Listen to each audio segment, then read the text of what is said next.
City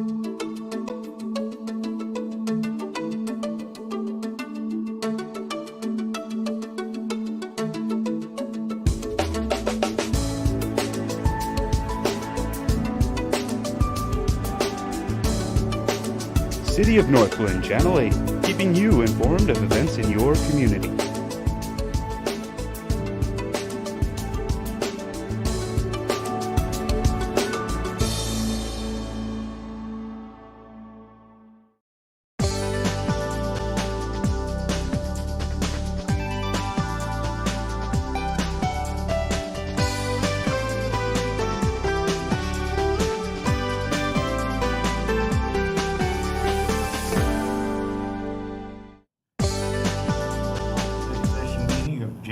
June the 7th. July.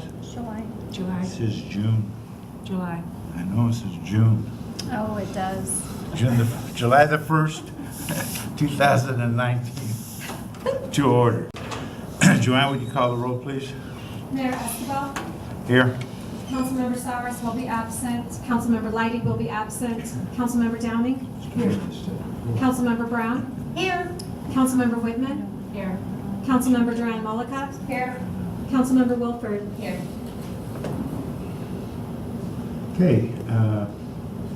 First on the agenda, A, overview of Chromebooks for council. Bob Lear, I'm going to present. Good evening, Mayor and Council. Bob Blair from IT. Looks great here with no paper, stacks of paper. You got some toys in front of you. So basically, the Chromebooks are going to be set up like this when you come into a meeting. They're touch screen. You can touch the screen to wake it up. You can move the mouse pad. Either way, it'll wake it up. We'll have the packet loaded and ready to go like it is now. These are HP Chromebooks, so they basically just run the Chrome OS. You're basically in the Chrome web browser the whole time. So it's just like using a desktop or your phone. You just have either the touch screen to navigate around or the touchpad. If you happen to close the Chrome browser, it's no big deal. You have a basic desktop. These are all logged into the same Northglenn IT account, so I'd ask you not to make setting changes to them because they're all synced. It'll change everybody's if you make a change to yours. And you don't need to log them off. You don't need to shut them down when you're done. You can just close the lid down. If you close the lid down and you want to bring it back up, it's no problem. You'll be right where you left off. So if you want to get to WebDocs, I've already got it pulled up there, but if you happen to close it down, you have WebDocs up here in the title bar, which is where the packets are. We also have a link to the Northglenn email, so if you want to get to your email, you can log in and get to it. We also have a link to the website. And then I put together just a shortcut document of some of the things I'll show you tonight, just reminders, so if down the road you forget something, how we did something, that document has some notes in it, and you can just scroll through it.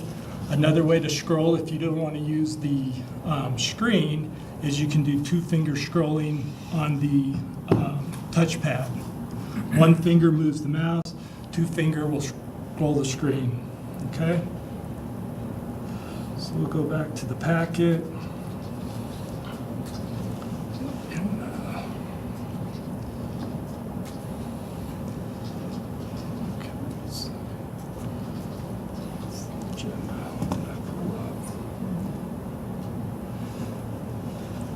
So basically, when you're in the packet,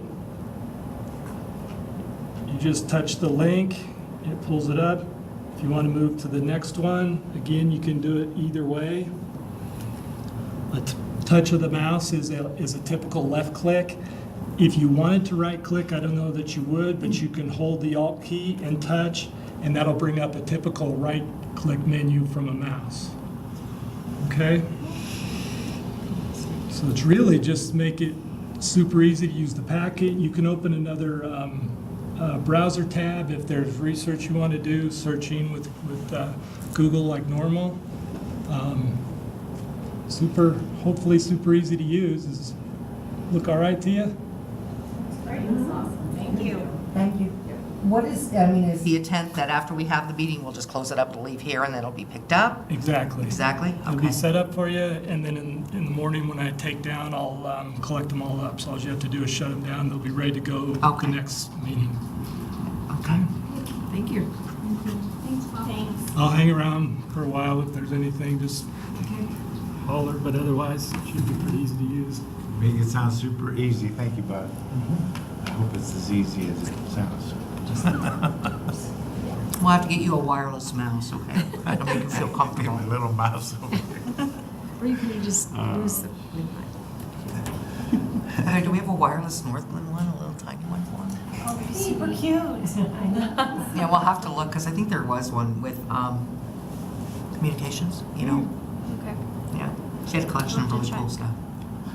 Item B, the Regional Air Quality Council presentation. City Manager Guy, would you introduce the item? Yes, thank you, Mayor. Mike Silverstein is the Executive Director of the Regional Air Quality Council, and he is with us this evening to provide an overview, overview of RAC and an update on their activities. RAC is an organization that the city funds on an annual basis. In 2019, City Council approved funding RAC at a $2,000 level, and RAC has submitted a request to the city for a 2020 budget process to increase that amount to $3,400. So with that, I'll turn it over to Mike. Thank you very much, members of the City Council and Mr. Mayor. I appreciate the opportunity to be here this evening. I have a little bit of history with Northglenn. First of all, your former esteemed Mayor Persons chaired the Regional Air Quality Council in the 1990s, and when I was just a young punk in the business, I remember that Mayor Parsons was gracious and very fair and open-minded and a wonderful person to work with. And I also interned here in the city of Northglenn in 1985 in your planning department. So that dates me a little bit, but when I was in graduate school and looking for experience, I had a 4-month internship for a semester in your planning department. So it was a little strange driving here and going, where is the empty field with all the prairie dogs? I heard a prairie dog conversation, and I said there weren't any buildings around except for this building here. So thank you for having me back tonight. It was kind of a trip down memory lane. Lots have changed, of course, here in this part of town.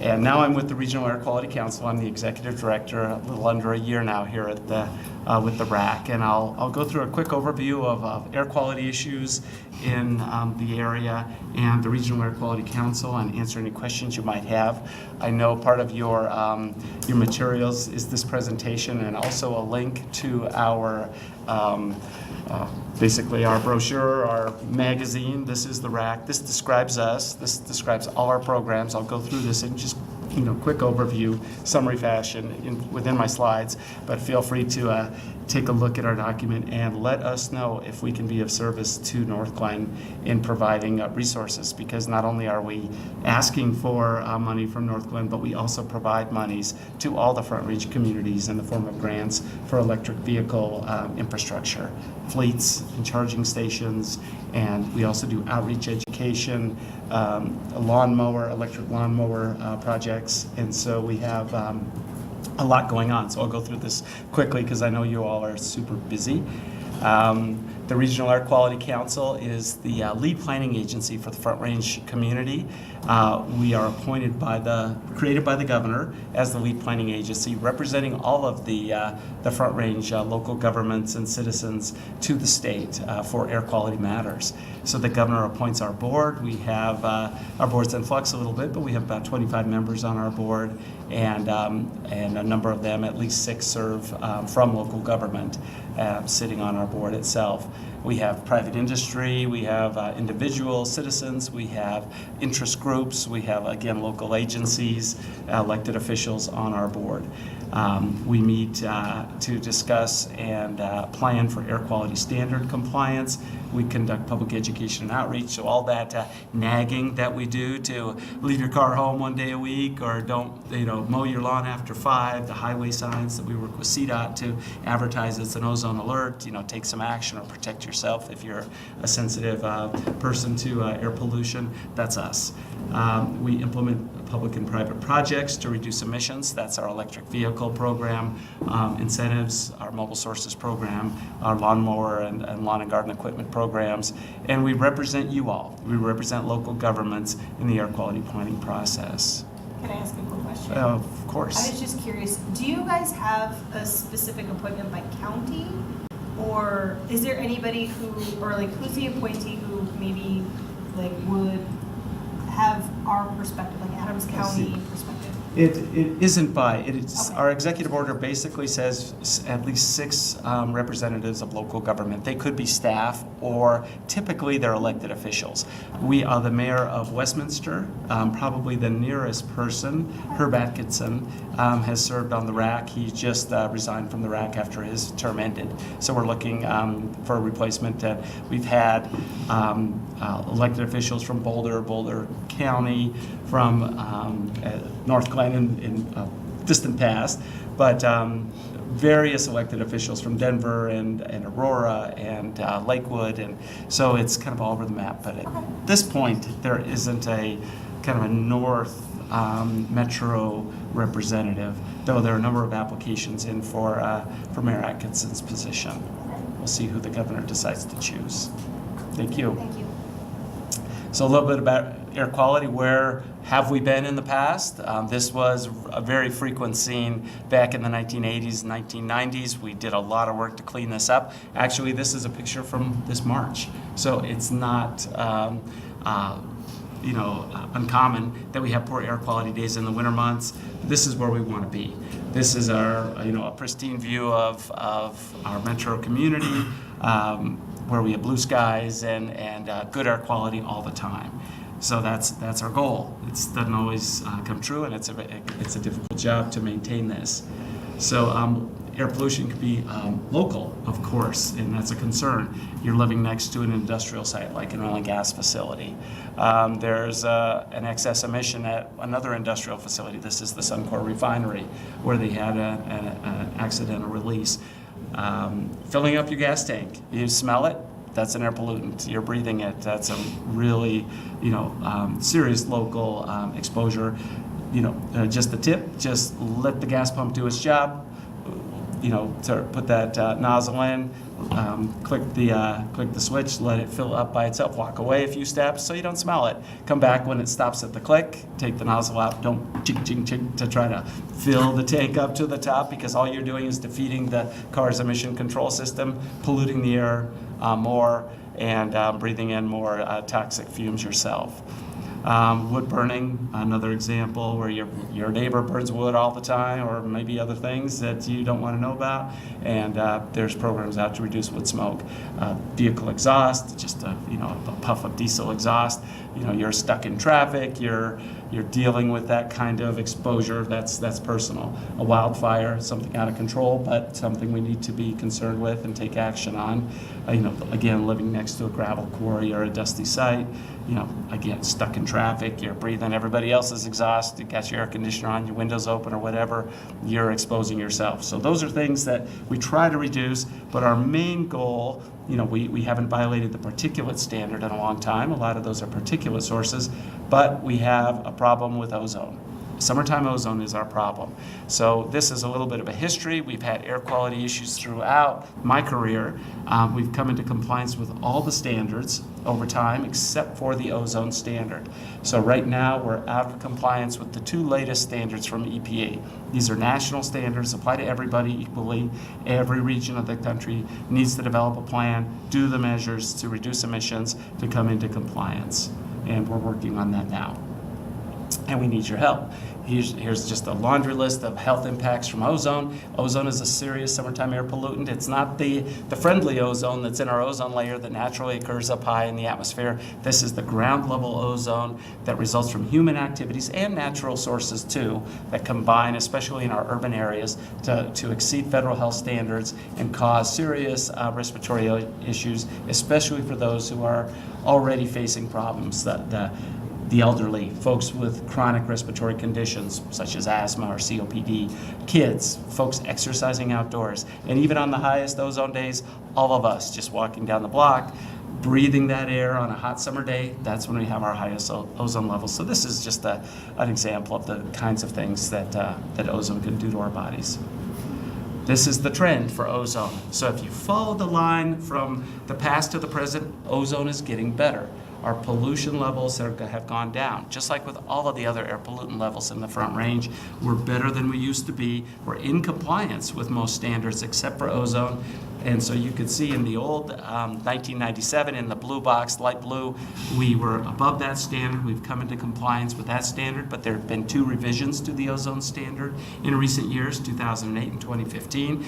The health effects research shows that people are affected by ozone at lower levels, so EPA is obligated to lower that standard, and states, cities, towns are obligated, required to submit plans to come into compliance eventually with those standards. So we're above 2008 of 75 and above 2015 of 70. We're at 79. That's the mark we're at. So that's the recent data. You look at a 3-year average of the values. So it's not just one value kicks you over. You look at 3 years worth of data, average out. It's a statistical analysis that says, hey, where are you? We're at 79. We're not alone. These are areas that have been, have had trouble with the ozone standard. Some have attained. There's many communities that have had luck in developing the right strategy mix, come into compliance because of federal measures and state measures and local measures. Other areas, it's more challenging.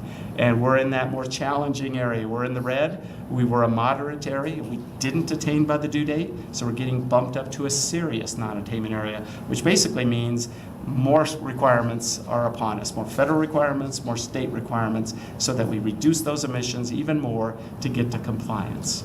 And California communities, Midwest communities, East Coast communities, we're in good company. That's for the older standard from 2008 of 75. The 2015 of 70, it's almost an identical list. Those same communities, of course, if you're out for 75, you're going to be out for 70, and then some additional ones that complied with 75 are not yet attaining 70. So it's just a graphic that shows a lot of the country, urban areas, have problems with ozone. So folks will say, well, this is natural, this is blown in from China, this is, well, we can't do anything about it. Well, that's not true, because if that was the case, the whole country would be blue. If we would all be in it. We're an urban area with lots of activities, with lots of industry, with a big oil and gas field close by, and lots of people. We are high elevation. It's kind of a check against us. We can't control that. It's part of our allure. Come to Colorado, come live here. Well, come live here, you're going to pollute the air, and you might breathe that polluted air. So we have our own unique challenges, but we're not alone. Everybody has some unique feature. So we have so many programs in place. We're not new to this. We have vehicle emission standards. So all new cars are cleaner, they're way cleaner than they used to be. But they still emit, especially when you have 4 million of them. Inspection and maintenance, where we have to go get your car tested if it's an older vehicle every 2 years. I think many of you have experienced that. We have requirements for our fuels that go into the vehicles. We have standards for new engines, off-road equipment, industrial sources, paints and solvents, and consumer products, architectural coatings, paints, lipstick, toilet bowl cleaner, anything that smells, that's what's called a volatile compound and can form ozone in the summer months. Regulations on the oil and gas industries, transit programs, public planning, outreach and education to get people to do more. All those things are already in place, but it's still not enough. So what we're doing is we're undertaking work to identify those sources of emissions, developing an inventory, putting that into a model that uses the atmospheric conditions, our topography, predicts ozone into the future to say what do we have to do? What should we target? What's the right strategy mix to get to us into attainment of those standards? And then we figure out, well, let's test these things out. Do they work? Do they control ozone? Do they reduce emissions? How much do they cost? All these things go into the mix. So we're looking at, again, tougher fuel standards, vehicle standards, low emission vehicle and zero emission vehicle standards. Those are already underway at the state level to consider adopting standards for electric vehicle mandates on the manufacturers. Construction equipment, lawn and garden equipment, again, these coatings and these paints and solvents and consumer products. Another rulemaking is underway to set lower standards there. Looking at the industrial area sources in the region, agriculture and marijuana. That's, we have big marijuana grow operations. Hey, those are natural sources of emissions that can form ozone. We're here before. 5 years ago, they weren't around. Now we have big grow houses right in the downtown and up, throughout our community. A new source of emissions. What do you do about that? And then moving forward, what do? We recommend measures for the state, and we implement non-regulatory measures, voluntary strategies, and track the progress. And so we have this outreach program. We call it Simple Steps, Better Air. We ask you to do things. We inform you when ozone's high. Take cover if you're really sensitive or if you're worried. You have kids, you have the elderly. Change your habits. Carpool, reduce trips, mow your lawn after 5, fill your gas tank after 5. By doing that, you put those emissions into the air, but they don't have time to cook in the sun with all the other things to form ozone. And then sun sets, that chemical reaction gets tempered down, and ozone levels drop. So there's strategies that don't cost money. It just takes habit changes to do. So we try our best to get the word out. We have lawnmower equipment programs with local governments where you're mowing golf courses and parks, and we're saying go electric. We have incentive programs to help fund those more expensive pieces of equipment, but you can leave your gas behind and you can go electric. We do that with citizens too, encouraging people to trade in that old gas mower a couple times a year at big events and get a discount on the new electric mowers. So that's our Mow Down Pollution program. We've done almost 5,000 new electric mowers, and we've recycled or traded in about 4,000 old gas mowers. Not a lot when you have millions of homes with millions of lawnmowers, but it's a start. It all needs money. So that gets back to the pitch at the end of the presentation. We help fund and incentivize charging stations. So we want folks to go electric. We want to make sure if you're going to have an electric vehicle, there's a place to charge along the way if you're running low on fuel. Just like you can stop at a gas station, you could just stop somewhere, charge. Say if you're a fleet, you have a fleet here in Northglenn of vehicles. Once in a while you buy a new truck, a new car. There's electric equipment out there that you can now purchase. We help you pay the difference between a gas vehicle and an electric vehicle. So it doesn't cost you anymore, but you're going to save money over time because you're not paying the maintenance of a gas vehicle, or you're paying a very much reduced price for that electricity to do the same work. So we help fund that charging station. Apply to our office for tens of thousands of dollars worth of incentive programs that many communities are already taking advantage of. Again, we're funding this heavy-duty vehicle fleet, getting trash trucks and delivery vehicles to electric and to propane and other cleaner fuels away from diesel. So we fund, we have $18 million a year that we pump into the local economy funding these alternative programs. And so we look for your support. We represent you. We've asked you for money in the past, and you've generously given the RAC money. When I came in a year ago, I said, we really need to take another look at our funding formulas. This formula was developed in 1990, and Northglenn has graciously contributed this $2,000 in the recent years. We're asking for an increase up to $3,400 for this year to help us pay for increased costs. People cost money, office, rent, all the work that in running a business costs us money, but we want to do more in the planning front. We have challenges ahead. We have to do this technical analysis. We want to do more on education and outreach. We want more community events where we come to you all and have a lawnmower exchange program, or have a community education and outreach event with the kids or with your citizen. We want to subsidize and help incentivize your lawn and garden equipment. So we need a big pot of money so we have that flexibility to stage more events. And so we've asked everyone, and what's happened in the past is about 20 communities gave. So we got in the habit of just asking those 20 and expecting hopefully something from those 20 communities. Well, I came on board and I said, that's not fair. We need to ask the entire Front Range communities, almost 100 communities, what can you give us? So we looked at population and assessed value. The goal is $700,000. So this population assessed value came up with a percent or a dollar figure for Northglenn. That's $3,400 on an annual basis to help us reach our goal of $700 a year. And so we hope you consider that in your budgeting process. And I think I've gone through my slides as fast as I can. Again, take advantage of our programs over the year. It's not a pay-to-play. We represent you to the state. We do outreach to the community. Doesn't matter if you've helped us with our funding exercise, but we're available. Our staff are available for public outreach, education, and our incentive programs for the electric fleet. And I think I've covered everything as fast as I can. This is the document here. I printed some of them out. I know I'm not supposed to do paper to the IT guy in the back of the room here and your city manager, but we made some copies. If you would like a hard copy of our brochure, I brought them for you. If not, I'll take them back and distribute them another time. But it just describes our programs, what I've kind of blasted through here, and hopefully you'll consider us in your planning, and I'm happy to answer any of your quality questions you might have. Thank you. Questions? What kind of outreach have you done specifically to the residents of Northglenn?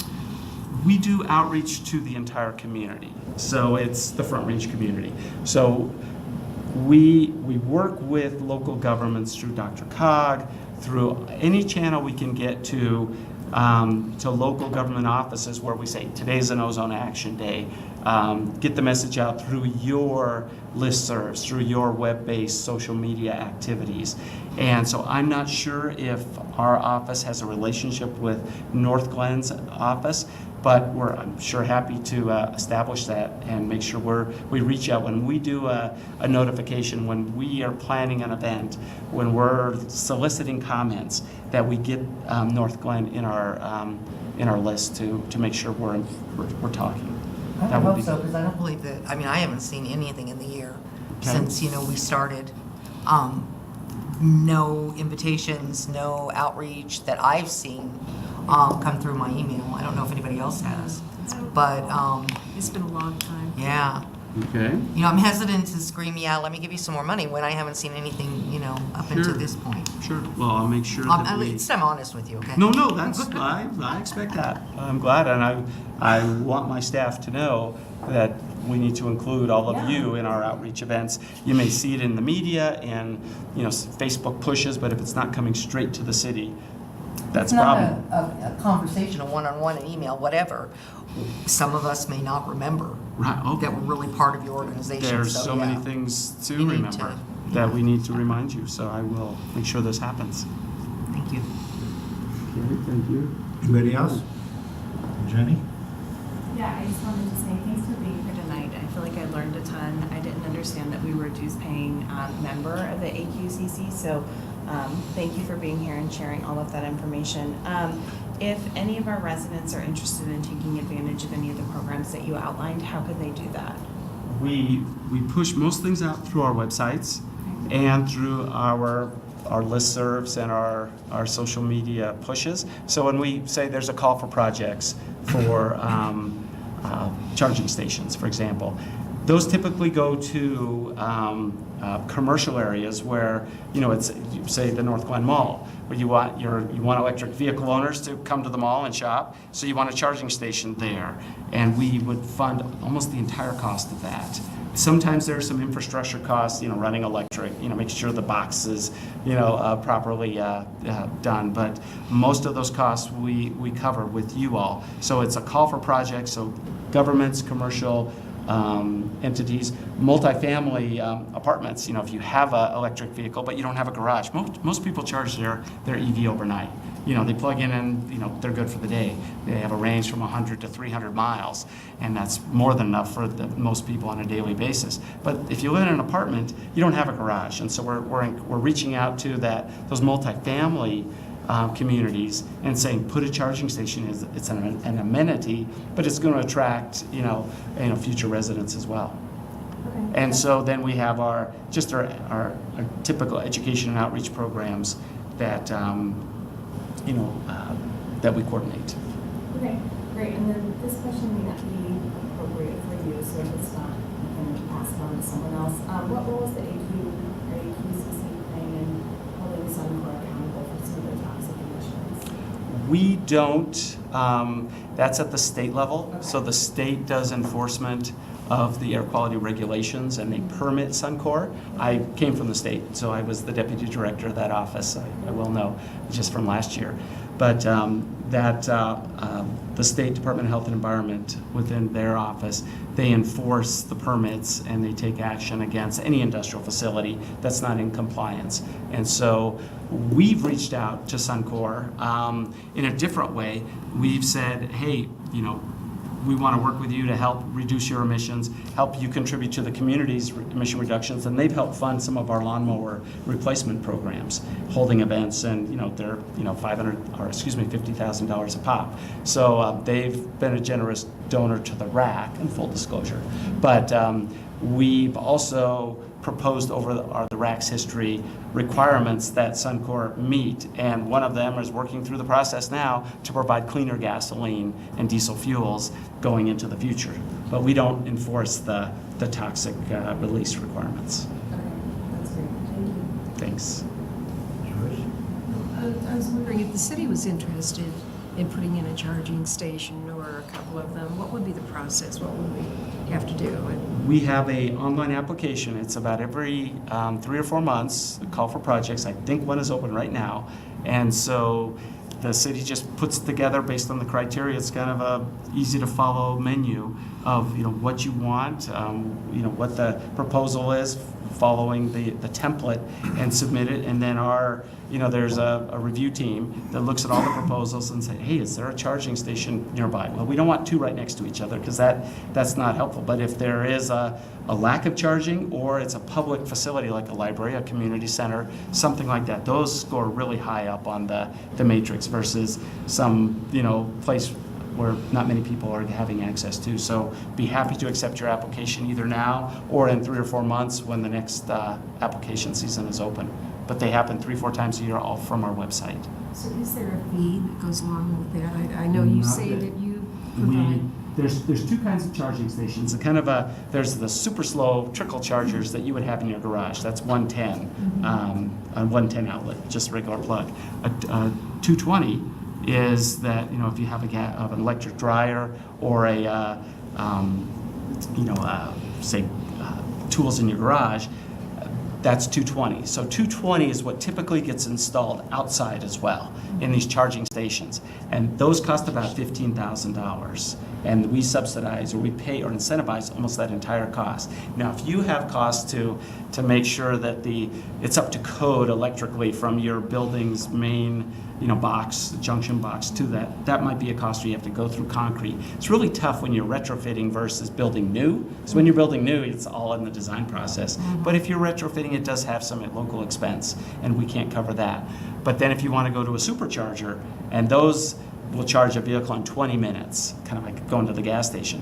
That's 440 volt, and that's typically done in very strategic locations along highway corridors and rest stops, and where there's big volume of traffic, of Tesla chargers. You may have heard of that or seen that. Tesla does that. So we do that, the state does it, Tesla does it, Volkswagen has to do it under their settlement for the Volkswagen emissions cheating scandal. We get some of that Volkswagen money to help fund our programs too. So there's lots going on, but we're happy to accept applications, especially from Northglenn. City governments score high. Thank you. Anyone else? Mike, I was thinking about education and outreach. Yes. We have a STEM school here in Northglenn High School, and our students are pretty involved in problem-based learning. Do you reach out to the schools? Are you open to? We do. We do school visits all the time.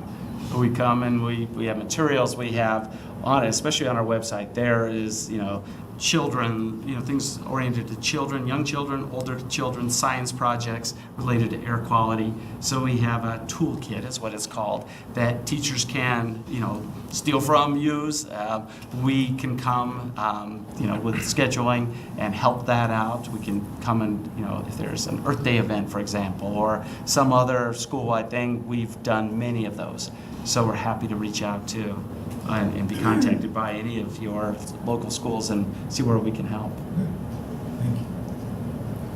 Thank you, Mike. Thank you so much. Appreciate your time. Thank you. Yeah, I was told to close my presentation. And again, I'm happy to be, if you have any other questions, please don't hesitate. I can leave a few cards here. And I appreciate everything. Thank you. Thank you. For coming. Thanks.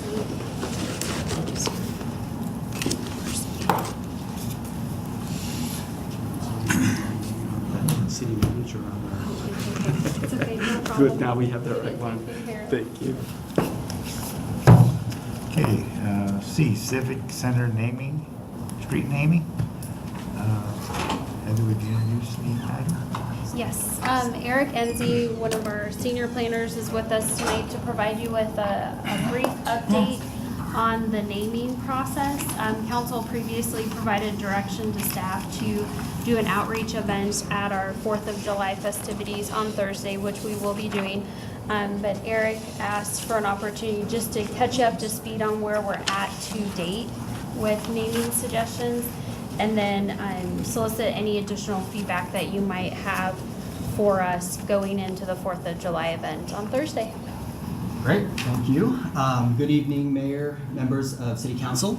The purpose of this update is basically twofold. First of all, to give you an update based on kind of the brainstorming exercise that we had you all do to come up with some street names. So you'll see as part of the staff report, the attachment 2 is a beginning to a list of potential street names to be considered at some point in the future. So we wanted you to have that a little bit ahead of time.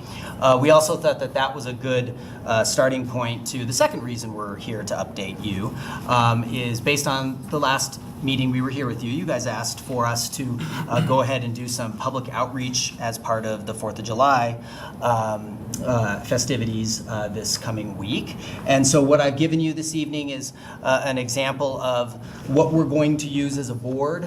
So basically what we'll be doing at the 4th of July festival is we will be having a booth, and it'll be interactive with myself and Amanda. And this graphic is thanks to Heather in the back room and her team. They pulled this together. So basically what we'll be doing is having a couple boards there where we can kind of interact with residents and visitors to the festival, and see if they have any ideas for street names as well. So we've kind of left these to be fill in the blanks, or you can put, we'll be bringing green and red dots. If people like names or don't like names, they can put it next to it. So we'll be using all of that as kind of a gathering point for feedback. We'll also be having some just individual cards if people would prefer to be a little bit more anonymous. Some people prefer that and put it in a box, and we'll kind of tally those up at a later time too. So just wanted to give you this a quick update, but we just wanted to make sure that we're keeping you all in the loop here as to what we're doing. And since this is coming up so quickly, we wanted to get it in front of you. If you look at this and have any thoughts, questions, feel free to contact myself or Heather, and we can answer questions or make any modifications or go that route. But hopefully we'll get a lot of feedback here on Thursday, and we'll follow up by bringing you what we hear from the residents at an upcoming meeting, and go from there. Great, Questions for Eric? good start. Great. Yeah. Well, mine was a short update this evening, so thank you all. Not that way. You know, right?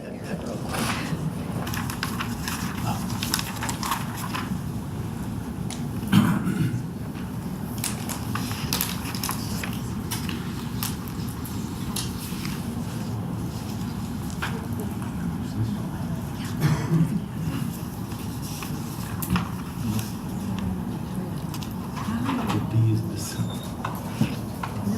it's retail. Where's the D? supposed to be red tail. Oh, it's supposed to be Yeah, red tail. Oh. yeah, red tail, not retail hawk. Oh,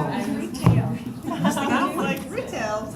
It's right on attachment 2 Okay. of the thing. I wasn't paying attention. Read Okay. Yeah, red tail. Not having one of those days. Seen that word? Employee engagement survey results and action plan. Heather, would you introduce the item? Yes, thank you, Mayor. With us this evening is Demema Mann, and she's a senior research associate, did I get that right, with the National Research Center. They're based out of Boulder, and we're lucky to have NRC in our backyard, so to speak, in terms of their expertise and array of services that they offer. So I engaged NRC back in the fall. If you recall, within my first year game plan, I had identified conducting an employee survey as one of the items that I believe to be important to really gauge a pulse on the culture of our organization. And so Demema has so I did engage them, and they completed a survey with us. It was our first employee survey.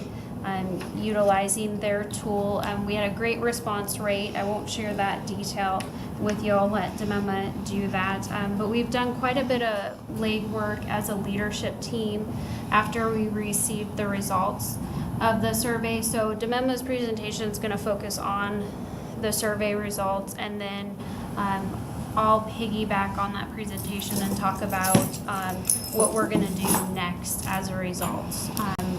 We've put together as a leadership team what I'm calling in short an action plan, and we've identified 5 key areas that we're going to focus on as a result of the employee feedback leading into the next couple of years. NRC does recommend that we continue on this path of employee engagement in conducting another employee engagement survey a couple years out. And so we'll look at doing that. I believe it's 2020 is what you recommended. So we're already in that 2020 budget planning time frame. And so with that, I'll turn it over to Demema, and then happy to answer any specific questions that council might have about the action plan and so forth. Great, thanks so much. Thanks for having me. And that was a perfect overview of how this process started with Northglenn and what I'll cover tonight. I'll just give you some brief background on what the National Employee Survey tool is, a brief overview of the results, our key findings when we analyzed Northglenn's data, and then a brief summary of some feedback we got from employees directly. One thing Northglenn did that's unique is they wanted to engage all employees with a series of workshops, and I'll get a little more into those as well, but there was a lot of follow-up that we helped facilitate after the survey data came out, which was terrific. We wish all communities would engage with their employees like that as much and give everybody such an opportunity to participate. So as Ms. Geyer said, I'm from National Research Center. We're based in Boulder, but we have been working with local governments for over 25 years all across the nation. We've conducted thousands of surveys nationwide. The National Employee Survey is designed to be a pretty standardized tool. That way, we've had local governments all over the country take the survey, and we're able to create benchmark comparisons for each item on the survey because the questions are standardized, and the tool is designed specifically for local government employees. There's many reasons why we think it's really important to directly engage your employees this way in an organization, but some of the real benefits are that it increases organizational transparency, promotes accountability, and it really provides a great opportunity for employee engagement. The NES is conducted online. The overall response rate in Northglenn was 71%. We do see high response rates overall from employee surveys. This was definitely a very strong, excellent response rate.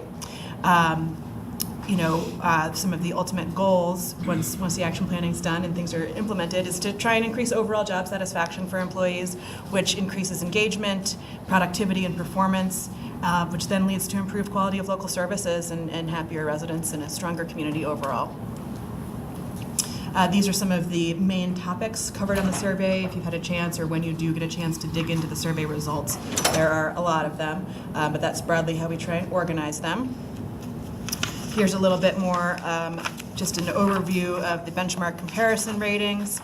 As I mentioned, because it's a standardized tool, we're able to create an average rating for each of the questions on the survey. And so we can tell you not only your score, your rating, but if that was higher to, similar to, or lower than the benchmark.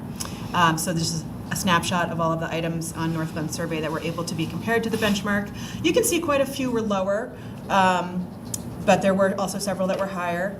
Once, if Northglenn repeats the survey in 2020 or later, we'll also be able to look at your own trends over time, which is, of course, the most important benchmark. But we do think these benchmarks help put things into context. Also worth noting that the folks you're being benchmarked against are a pretty, they're data-driven, forward-thinking communities across the U.S., so it's a pretty high bar.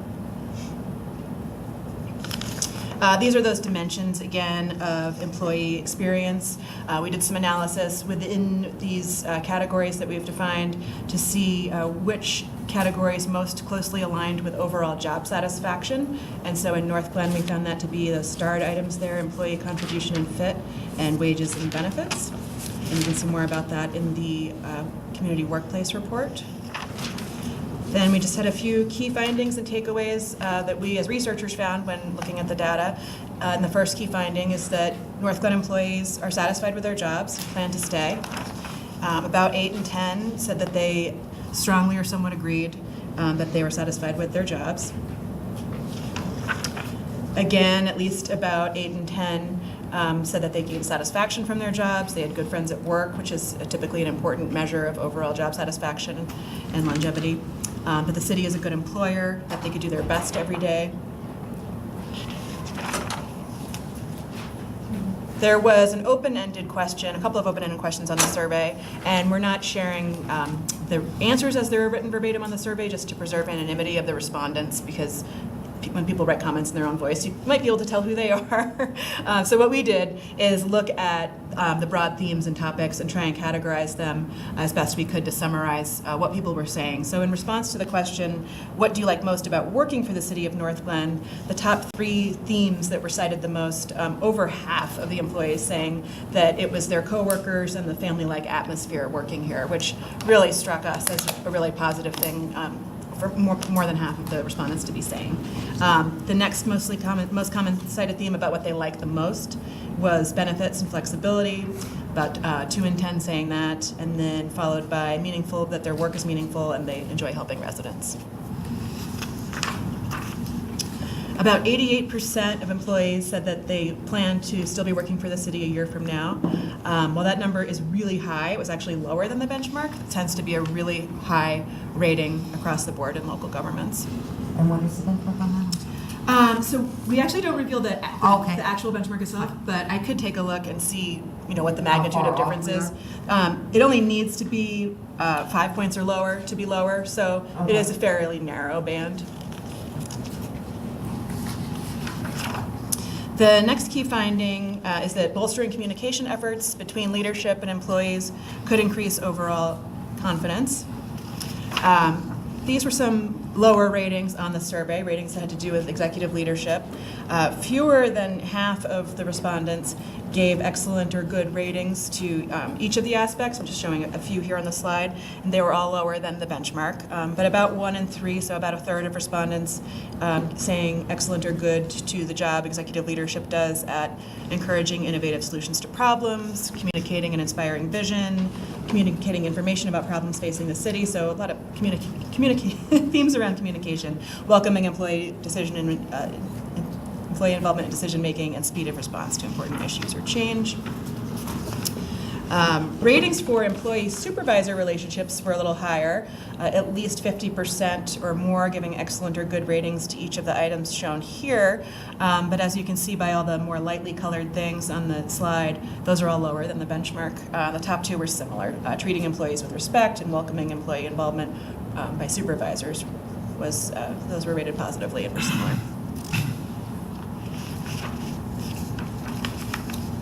Let me go back to this for a second. I don't have a slide on this one, but the other side of the coin, when we asked, we asked what people liked the most about working in Northglenn, and we asked them if they could change one thing about working in Northglenn, what would it be? It kind of went along with some of these themes that we're seeing here. saying improved communications, some improved employee recognition, some leadership issues were cited then.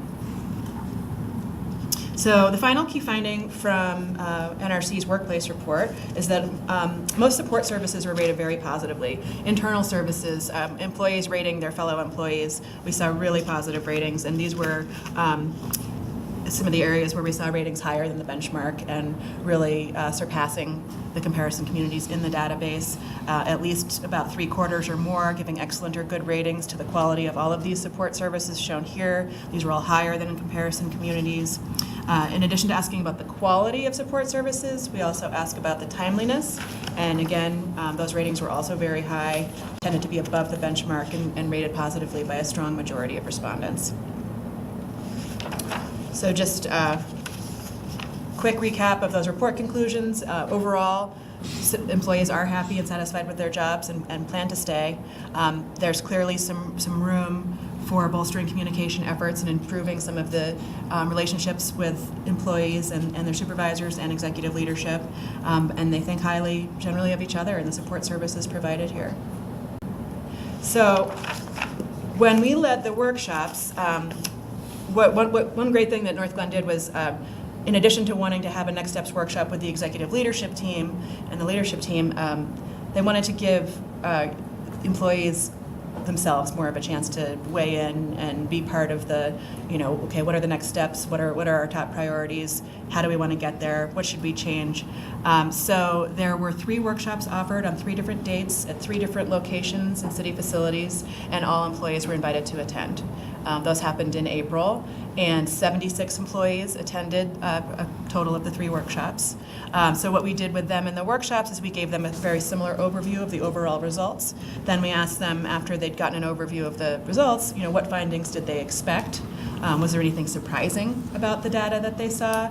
And then where did they think we should dig deeper, if anywhere? So sorry, there's a lot of small print on this slide, but broadly across those 3 workshops we did, the employees that came were very engaged. They were positive. You could tell they really cared about their jobs, and they wanted, if they gave criticism, it was constructive, and they wanted to, they were there because they wanted to make Northglenn a better place to work for, not just for them, but also for their coworkers. Can I ask a really quick question? How many employees do you have? We have about 270.4349 on the books in the budget book, and Was that's that 3 or 2? I'm sorry. 300 or 200? 270. Yeah, I got So it. approximately 270. I just realized in looking at Dememba's PowerPoint, 248 were eligible to take the survey, and I think I put 270 in the staff memo. So 248 is the number that was eligible, but that's our employee count for And then 2019. out of that 248, 75 went to the after meeting. Mhm. Okay. 70, yeah. No, still, especially, knowing that folks are busy and some people, all sorts of reasons for people not to come. We thought it was a great turnout. And we did not require that you had to have taken the survey. We left that open. So, don't know if somebody didn't take the survey but still attended the workshop. Do we know the percentage of employees that did take the survey? I'm sure we do. 72%. So it was a higher percentage that took the survey than came to the workshop. But because the survey is anonymous, there wouldn't be a way for us to, tell if they did both or not. And I don't think we took attendance at the workshops either. This is more for, I guess, you, Heather. What would make an employee eligible or non-eligible to take the survey? Full-time, part-time benefited, and I want to say we included part-time hourly employees. So some of the fluctuation between the 270 number that I cited is just seasonals weren't included in that, and that was due in part because their interaction looks a little bit different based on their intermittent working. Yeah. Yeah. Yeah, I understand. I just was curious. Yeah, no, great question. So broadly, when we asked employees what they expected about what was confirmational about the survey results, they said they weren't surprised about most of the things on the survey. They weren't surprised that people want to stay working for the city. They weren't surprised that there were some communication issues that came up. They weren't surprised that people really praised the family-like environment and the work culture here, and that people were loyal to their coworkers. They said broadly that they weren't surprised to see lower ratings for supervisors and the executive team. Most of them agreed that they do think the benefits here are good. Weren't surprised about lower ratings for wages, or that some employees felt undervalued. Some of the findings they thought were more surprising when we did those workshops. Some employees said they thought that overall some of the ratings were more positive than they thought they would be.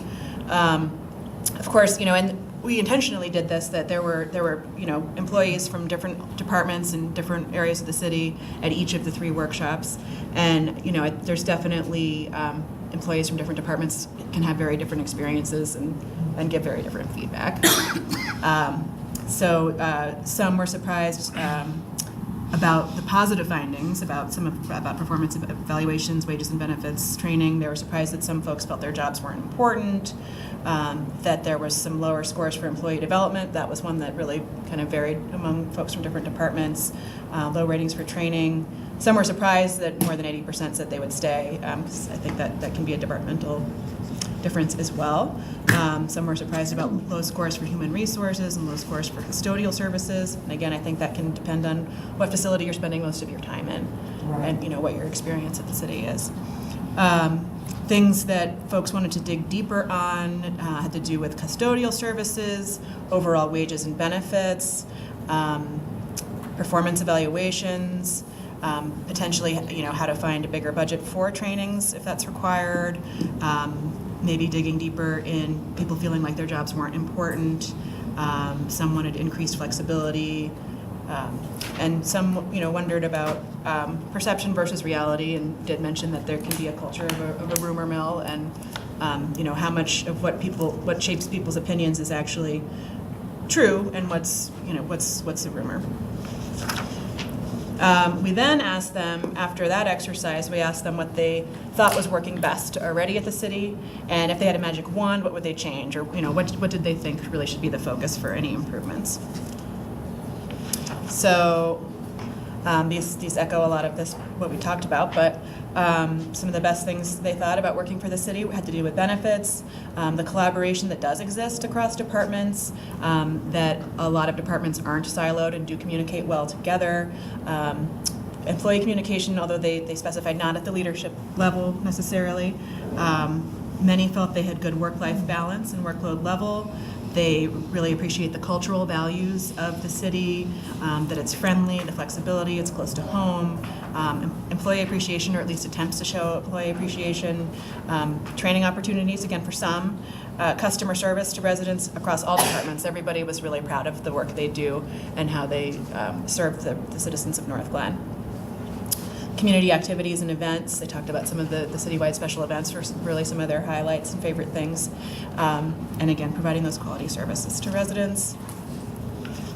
Identified as the biggest challenges, or the things they'd really like to change the most if they had that magic wand. Lack of consistency in leadership. There's been a lot of turnover in recent years at the executive level, and that hasn't gone unnoticed, and employees haven't been unaffected by that. Accountability at the top level. Better communication, increased communication. Northglenn's not alone in that. Almost always when we do employee surveys, communication is one of the number one mentioned items. So, and in the private sector too, when we do our own internal surveys. I've seen it happen. That's what I was thinking. So, yeah. Some said that spread out facilities were difficult for consistent information, lack of internal communications, that gossip is often the main channel of communication, the need for effective performance evaluations, for professional development for all, that some things were behind the times with technology. There's some employees that mentioned paper timesheets, that they would love to have a tuition reimbursement program, fair pay for fair work, changing an overtime structure, increasing leave, increasing annual increases, benefits, wages, potential opportunity for other departments to work on events or give comp time, and maybe a lack of consistency and flexibility, too rigid in some departments. I know somebody mentioned, well, in some departments it's okay to work from home, others obviously never could. Shift workers need to be there. But does that mean that, folks that have the capability of working from home shouldn't be allowed to because not everybody in the city is allowed to? Or that was some of the discussion around that in one of the workshops. So from our time with employees, these were kind of the broad key areas of organizational focus that we came across: communication, leadership, some intangible benefits like that flexibility, examining wages, greater consistency in policies across departments, performance evaluation tools and more recognition for top performers, dealing with the low performers, training and development opportunities, and staff retention. We then did the same overview in May with the leadership team, gave them a refresher on the overview of the results and the highlights of the communication with employees. And overall, in that workshop with them, they really had a lot of the same ideas and echoed a lot of it. And hopefully using this toolbox, I know they were working on action plans. And, we don't recommend focusing on like 9 or 10 things at once. It's too many. So, distilling down what the main areas of focus are. That was a big one they were screaming about, I know what you mean. So in terms of the action plan, in follow-up to the May 7th session when NRC debriefed with the leadership team, directors then sat down with their departments. Certainly it's easier for some than others in terms of the smaller departments, but then did follow-up conversation with their staff and received additional feedback, and I think some of that feedback helped solidify what we were seeing based on the work sessions. So I think we definitely did a great job doing outreach to our employee population and getting feedback, and now it's a matter of what do we do with the feedback. And do nothing is not an option in my mind.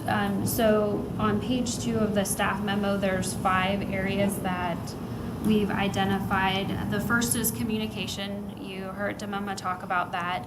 Communication.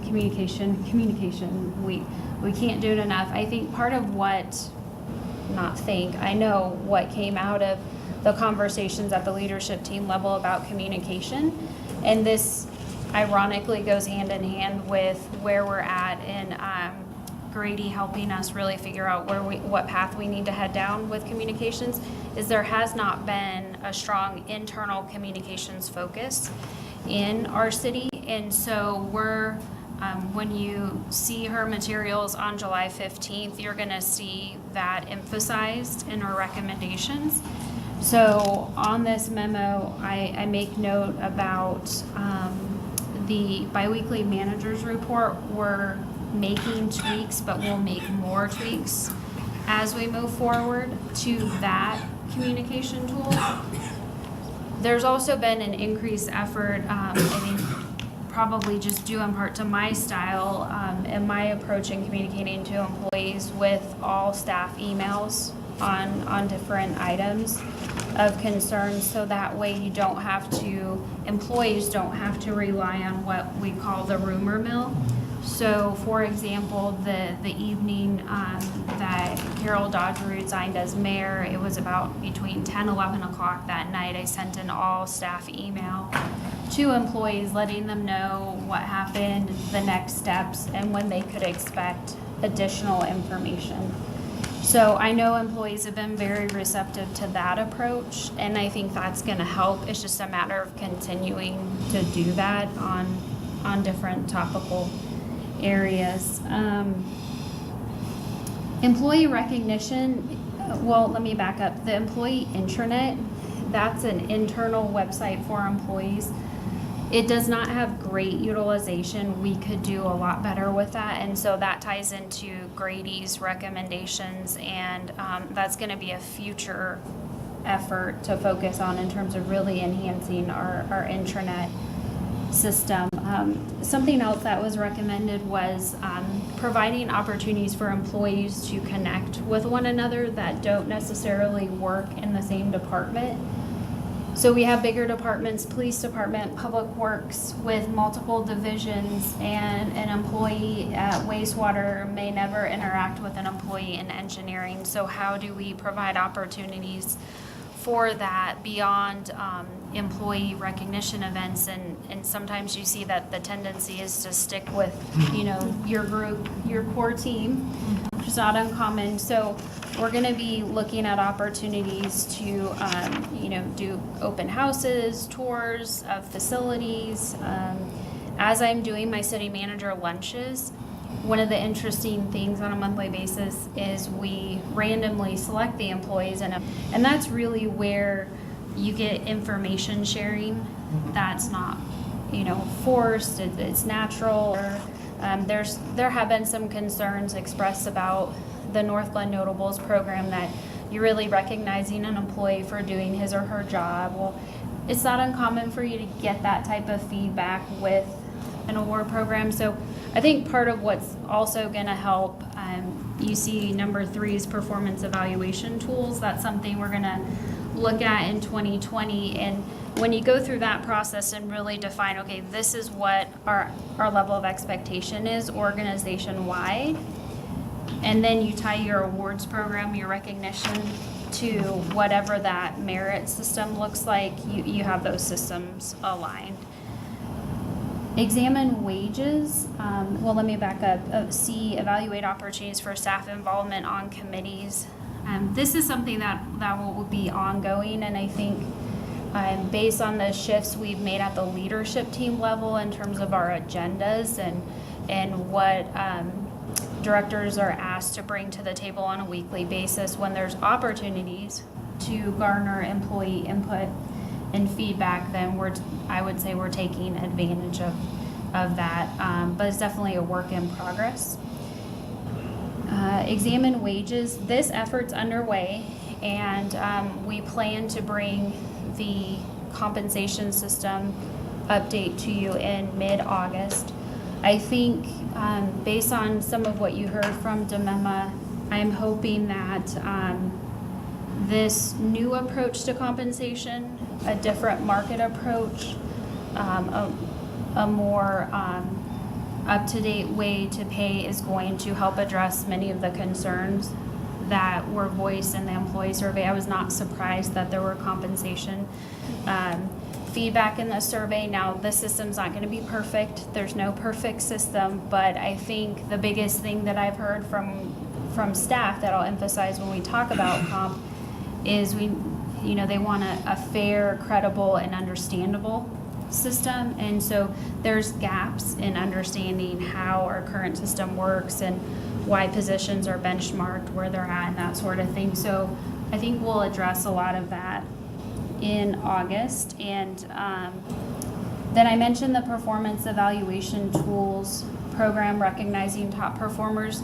So this is going to be an interesting conversation for our organization to have, because you've got one group of employees who really want pay for performance. You have another group of employees don't necessarily want pay for performance or view it as a negative thing. So at this point, when I'm talking with employees, I'm not saying it's an absolute. I'm saying we're going to have a conversation. And I think that process in and of itself will be an opportunity to engage employees in helping figure out, well, what does it look like? Does it look like a hybrid system? So that'll be a great effort to undertake. In terms of leadership, I think I mentioned, better communication at the leadership team level. So leadership team being our city clerk, each of our directors, and then our communications manager and our economic development manager and our city attorney. We all meet on Tuesday mornings from 10 a.m. to noon, and we have set agendas, and they're very robust agendas with multiple topics on most Tuesdays beyond reviewing, the tentative future agendas. Additionally, we've had a couple of retreats or strategic planning sessions, work sessions you could call them, as a leadership team, where we're really focused on the session back in December, really focused on team building and trust. building, what my expectations are, because by that point I'd been with the organization just shy of, I think, 5 or 6 months. And then we have the session in May, and so we need to continue to build on that and make sure everybody's on the same page and we're working as one team, speaking in one voice. And I think that'll really help address some of the communication issues that were voiced in the employee engagement survey.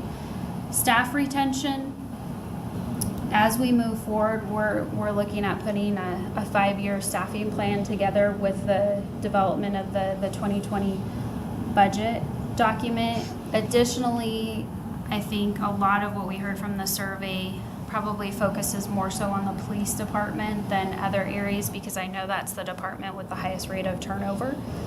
So back in September, Chief May and I brought to you a 5-year staffing plan, which we're working that staffing plan and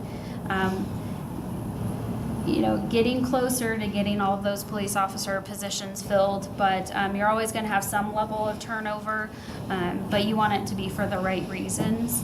And so that's definitely a work in progress. On page 2 and 3 of the memo, I did identify 4 of the other areas that were listed on this chart that I haven't necessarily called out as specific areas we're going to focus on, but I think it's important to recognize that the 5 areas we are going to focus on, I think there's residual and spin-off impacts, positive impacts to these areas. And so for example, employee development and training opportunities, I've made it very clear to my directors that as they're developing their budgets, how are you proposing to allocate training dollars? Who needs training? What kind of training? Making sure it's meaningful training, and that sort of thing. In terms of greater consistency in policies across departments, that's where I've emphasized that I really set the tone as city manager in terms of what acceptable behavior looks like ultimately. However, as our leadership team moves forward, there's different topics that have been brought to the table where we're having those conversations about what that looks like. And in terms of, making sure that the employee manual and guidelines are being adhered to, that really rests on my shoulders and the conversations that I have one-on-one with department directors. So I think that I would expect to see some of these concerns addressed when we do the next iteration of the survey, just given what I know has been addressed in terms of personnel challenges within my first year as manager. So that's our focus right now. I'll stop there and open it up to any questions that you all have for us. I was kind of surprised on your number 1, on your 4 remaining, after you go through your top 5, you have that listed as PIPs. Is that a general area? I haven't dug into the report, that. Is that a general area where some of our employees or a percentage of our employees believe that we have underperforming employees that are just being able to skate by? Or is it, okay. Because that's whether it's real or perceived, one of the, I guess, call it low-hanging fruit that came up just naturally a couple months ago was I had an employee come to me with a concern about the performance improvement plan that this employee was put on, and I started asking more questions, reviewed the PIP, and from my perspective, the PIP was not well written. The department director had not reviewed it, and so that created the opportunity to really fine-tune that process, because I think when you're really trying to create a coaching and culture, if I can talk tonight, a coaching culture, you want to make sure that you're clear about what expectations you expect of an employee, and how you communicate those expectations is really important. And how are you going to coach the employee to success? And that wasn't done in this situation, and so It created fear and angst on the employees' part. And we certainly, I was able to help address that, as well as getting the department director involved. There's not a whole lot of performance improvement plans that get developed in our organization, which is a good thing, but on the surface, it's just a question of, well, are there individuals that should be on plans that aren't on plans, and why aren't they? And so a lot of that will also be discussed as we move forward through figuring out what we want our performance appraisal system to look like next year. In terms of real or perceived issues that employees may have with coworkers and things like that, I set very high expectations with my department directors, and I've been very open and transparent in talking with employees that if they have concerns, they need to be bringing those to their supervisor and or manager or director. And if they're not making way, they can certainly come talk to me. I'm going to ask them if they've gone through the proper chain of command. But if an employee has a perception that another coworker's not pulling his or her weight, that's something you have to talk about. Why is that? And show me why that's the case. So I think some of it isn't so much of is that happening, or the way we pay currently, everybody gets the same percentage. Right. And as you know, employees are motivated by different things depending on who they are and where they're at in life, and money's not the only motivation. And when we have the conversation about compensation in mid-August, I'll emphasize at that point again, we have a really rich benefits plan. And so what may be very attractive to you may not be as attractive to you, but what's the baseline? Right. And so we'll have to continue to dive into that as we get feedback from all of you on the new comp plan, implement the new comp plan, and work the comp plan. And I think a big piece of the comp-related feedback also centered the police department.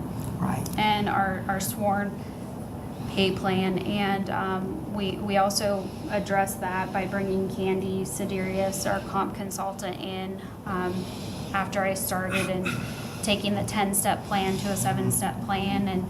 And she's in the process of updating that 7-step system. And so I think we made a lot of headway in that regard. But it'll be constant. And with the market conditions that we live in the Denver metro area, comp's always going to be a discussion. But I think going back to, do we have a fair and equitable comp system, and is it understandable to employees? I think we'll make some headway there that maybe we haven't had in the past. I would just like to say, and then, I'll let it go. There was nothing in this that surprised me. It came in exactly, pretty much where I thought it would come in. Some of the problem areas are the problem areas that I thought you would have, because this is really interesting to know about the employees of the city, but they're not ours, and we can't direct or help, or you know what I mean? These are yours, but I think that this survey gave you a lot of things to use to improve the city morale, and I really do think that it was a great job, but it was nothing that I haven't seen in my other life. You know what I mean? That's about where, they all think we don't have enough communication and they don't make enough money, and I agree. So, there was nothing surprising. I think the city is still a wonderful place to work. Just fine tuning and putting the icing on a couple pieces. But you're doing a great job. And now you have a book on what your next 5 things are going to be. Great. I was kind of, I know my perception of leadership, but are we doing anything for leadership training? Because they have some communication issues, and they have some interesting things that came up from the survey. So are we going to do anything for them? Or are you going to do anything for them? Okay. Absolutely. I think the biggest thing is me coming into the organization and setting expectations about how leadership interacts with one another, and then really holding them accountable to that. A few of you have heard me talk about this, the organization in this light, and I certainly don't mean this negatively, but I think it's just a framework that makes it easier to understand. There's section departments that are more in what I call survival mode versus thriving. And so my goal as manager is, how do I work with the leadership team and really reposition the organization to where we're thriving? And thriving, in my mind, looks like proactive, not reactive, consistently reactive behavior. It's just crisis to crisis to. And so Chief and I, the police department, one of the more survival departments, right? Trying to keep, just trying to get staffed up, trying to get a facility built, having different incidents happen, having, folks leave to go to different agencies. So you have to be realistic about what you can and cannot do. And I think that's where my role as city manager, and this goes back to my first year game plan when I really emphasized the need for me to bring stability and leadership to the organization, is that I'm communicating with all of you what we can and cannot do. And that I'm not creating unrealistic expectations on projects, because that's not going to serve anybody. It's not going to serve you all. It's not going to serve the citizens of this community. It's not going to serve staff. And so Chief and I have been having conversations, use him as an example of how do, and organizations go through different periods of time, right? So he went through this huge shift of building up to, with this construction of a new facility, getting staff moved in there, and then you've got to learn how to exist in this new space. And you can only envision so much through a construction design planning and then construction process of how it's going to work. So there's been a lot of that. But with all of that said, he's experienced probably the most change of all the departments in probably the last 3 years, and it's going to continue just in terms of the number of generations he has in that makes up his staff compared to, say, Public Works. Public Works I would describe as we need to really start focusing on what succession planning looks like for that department, because we have some really long tenured employees that are gearing up for retirement that have a tremendous amount of institutional knowledge. So how do we make sure that that training and redundancy and those potential promotional opportunities exist for the staff in the department? Does that help? Yeah, it did. Becky? I think Yeah. great job. I have great faith in you. Julie? I just have a question. I guess, want you to try and elaborate for me. So I'm looking at the page 12 of the, I guess it's like the workshop documents. So it says at the very last one for figure 9, it says at the end of the debriefing exercise, leadership team members were asked to identify 2 to 3 areas of issues they felt should be focused, and one of them is violence, harassment, and workplace culture. Can you elaborate on that? Do you want to go ahead and give Sure. the NRC and then I'll add in? That did come up a lot in that one discussion. It wasn't something that really came up in the discussions with the employees, and it was about a specific rating, which is the workplace is free of violence and harassment, and they just thought the rating should be higher and wanted to make sure people were safe, and were wondering if it was a perception thing versus like a real issue that needed to be addressed. And I don't recall the rating actually being that poor. I'm trying to find the specific rating. It was the police department. And that they thought probably it was specifically being brought down by that one department, yeah.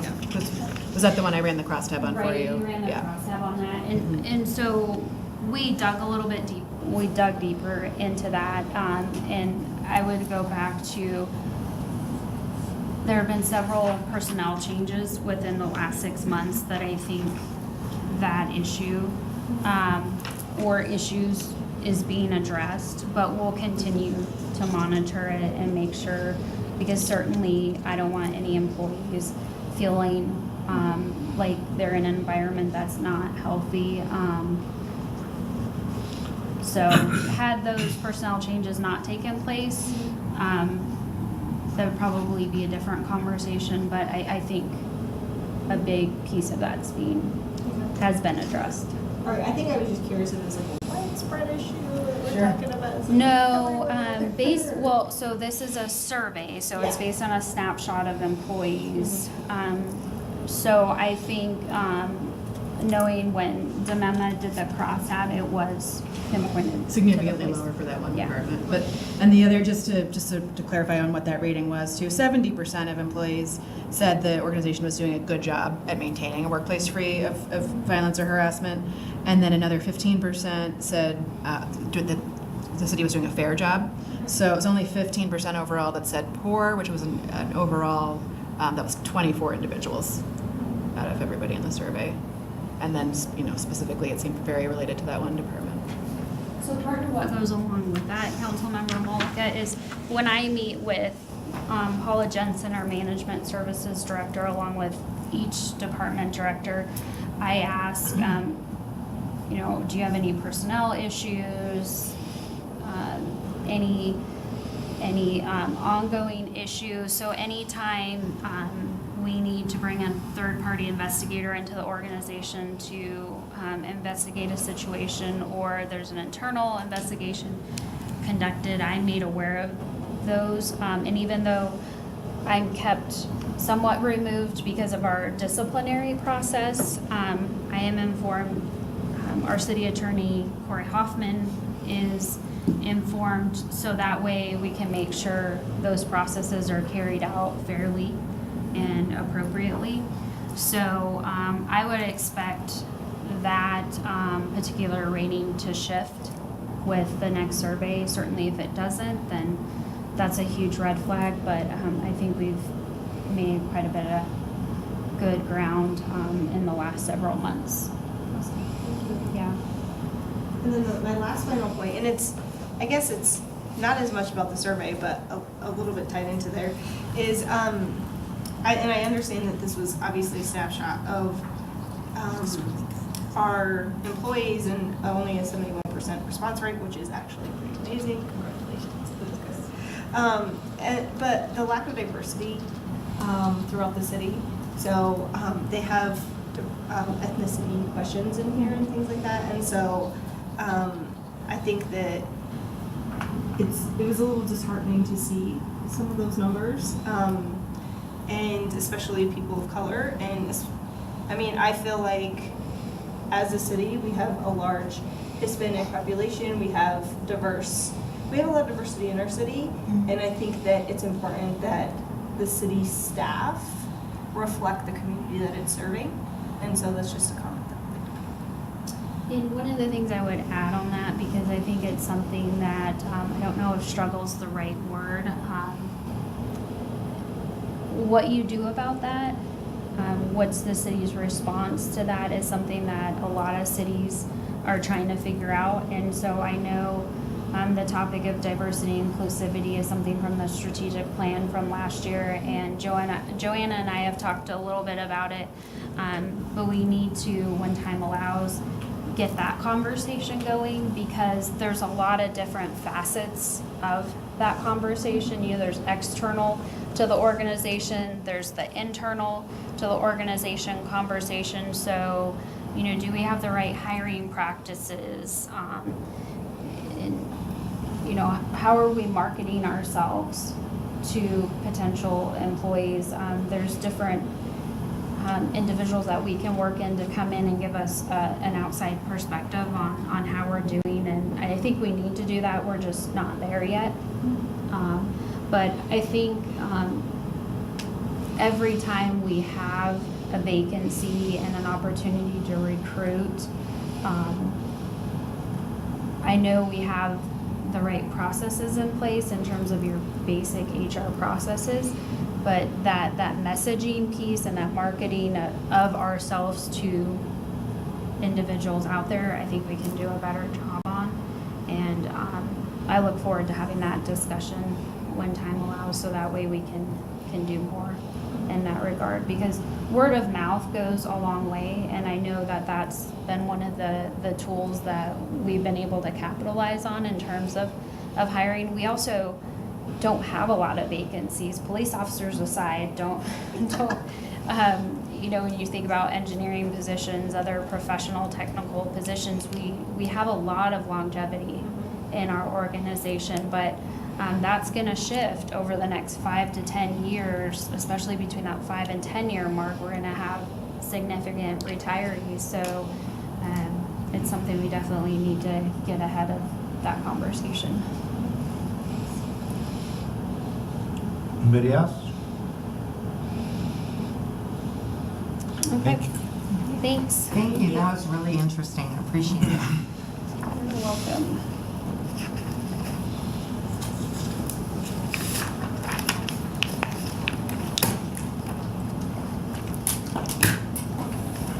Thanks, Camilla. Next is the city council attendance and process for council liaison appointments. Heather, would you introduce the item? Yes, thank you, Mayor. So we are bringing back 2 topics of discussion that really came out of a previous discussion just here in June related to the North Metro Fire District Council Liaison position. And so I've encompassed them in 2 different categories, and I'll just set the framework, and then you all can jump in. There was a discussion about city council attendance at the July, at the June 17th meeting. I'm sorry, that's a typo in my memo.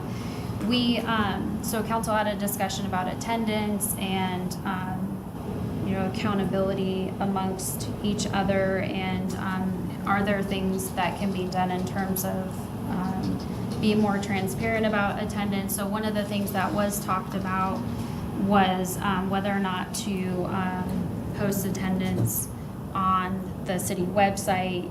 Meeting minutes from regular meetings, city council meetings, are posted on the website, and those minutes do have attendance record in them. So that was one of the things I wanted to check in with you all on, was is there something different you want? What does that look like? So that's that first piece. Let's see here. And I've cited different sections of the council handbook that's attached, and the council protocol, just for your reference. And then the process for council appointments, there was discussion by council at the June 17th meeting about the process, or lack thereof, depending on how you perceive it. And so we've included the sections of the council handbook related to the council liaison appointments, and certainly looking for direction from council if there's something that you'd like to see done differently. We are scheduled to bring several appointments for council's consideration to next Monday's meeting to fill the vacancies created with Carol Dodge resigning as mayor. And then on page 2 of the memorandum, I also cited, because this has been a question that's come up from a few of you about code of conduct, and there are 9 items listed as a code of conduct that looks like it was created back in 2008, and that's in the council handbook as well. The 2017 council handbook is not formally adopted by council via resolution, but there's pieces that I tried to tie into this memorandum that are adopted via resolution. So bringing all of this back to you tonight for your discussion and any direction that you may or may not have for staff. Can I start? Yes. First of all, here's where I'm sitting. I've been involved in city council one way or another for over 15 years, and we have never had to have this conversation. You were appointed to a board, you were appointed to a committee, you we made it, the newbies didn't really get a choice. I didn't get a choice my first time around. But as you gained more knowledge in the city, then you got to move on to other groups and stuff. I'm kind of insulted that we did have a council member not attending meetings and we didn't know about it. That really bothers me.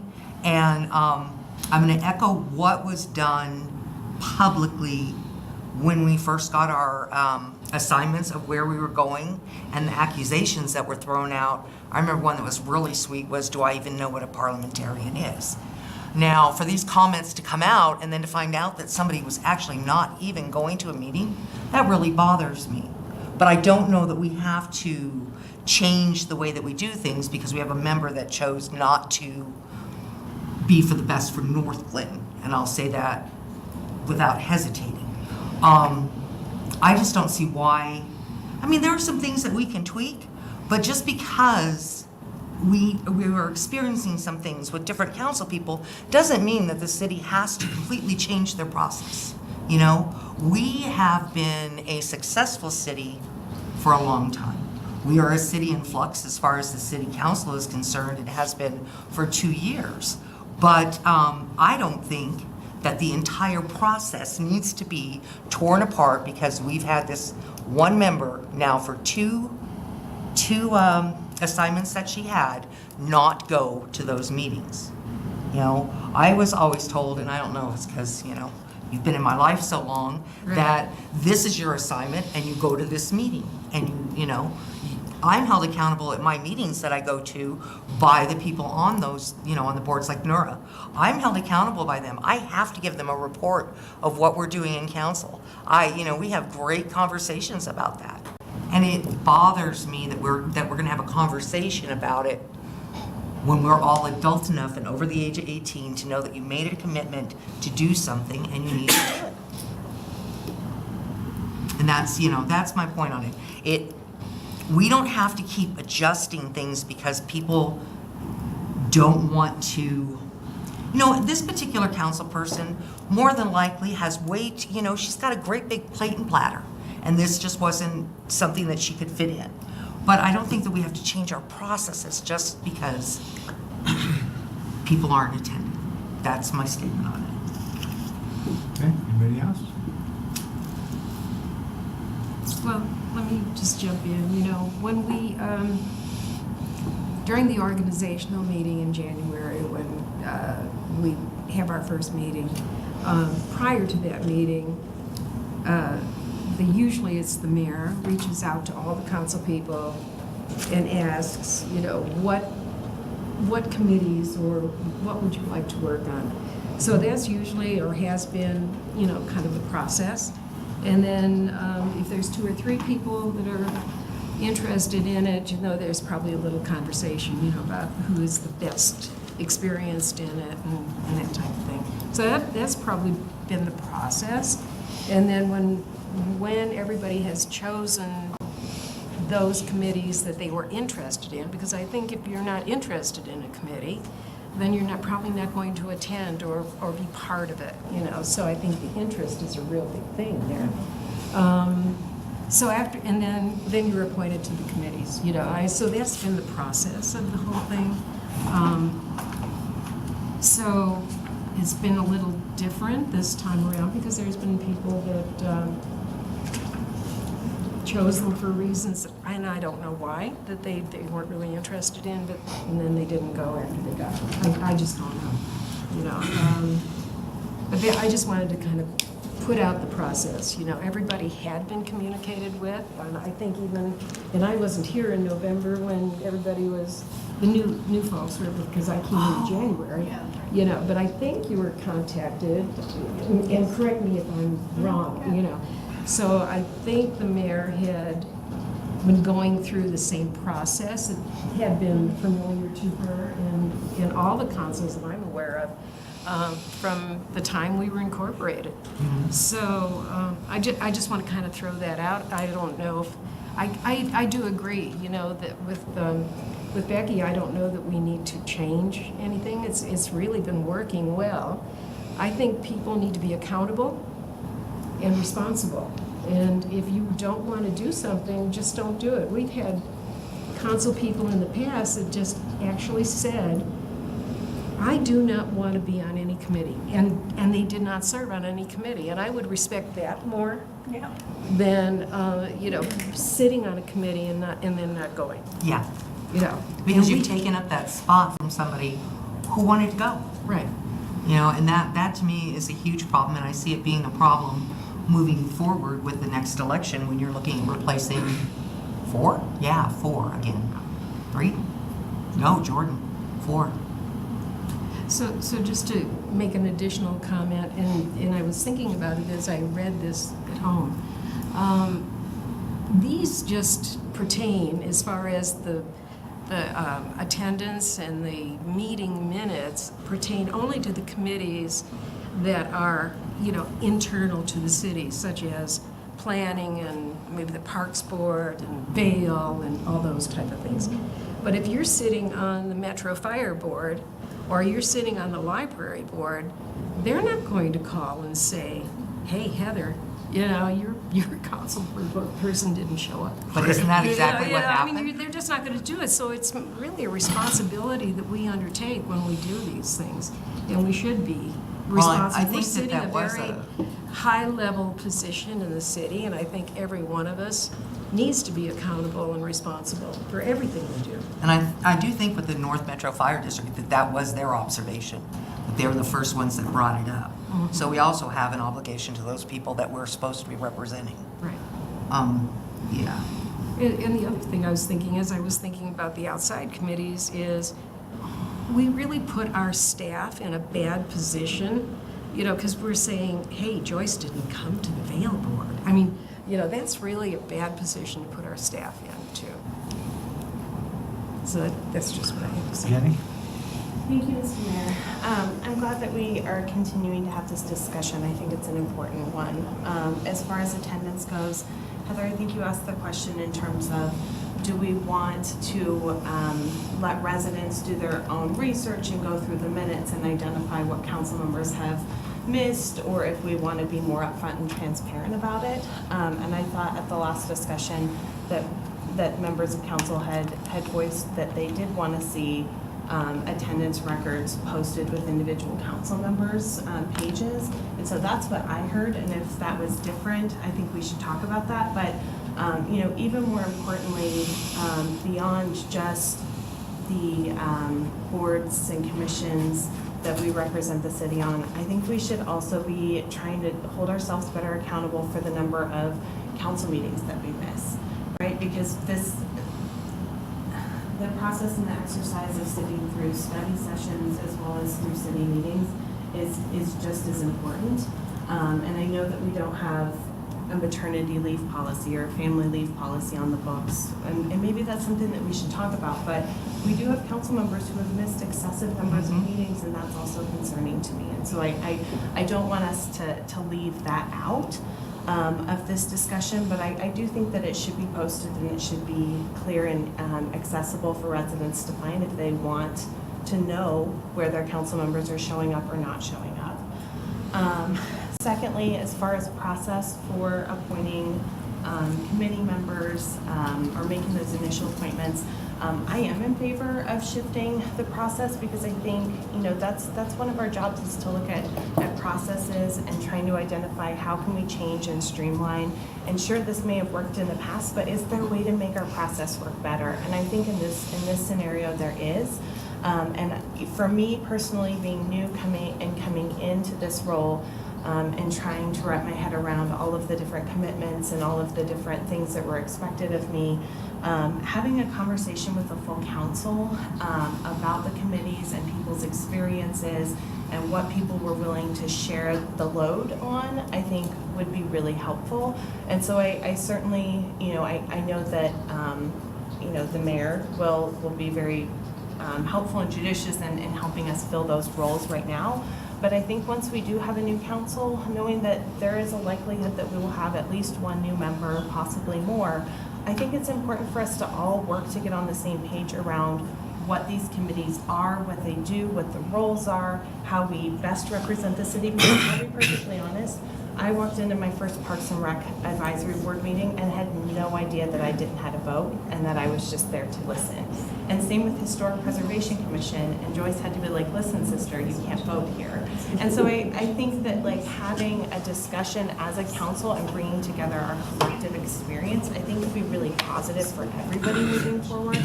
And I think it's a chance to just kind of check in as we make these commitments for the full 2 years, to make sure that we're all on the same page.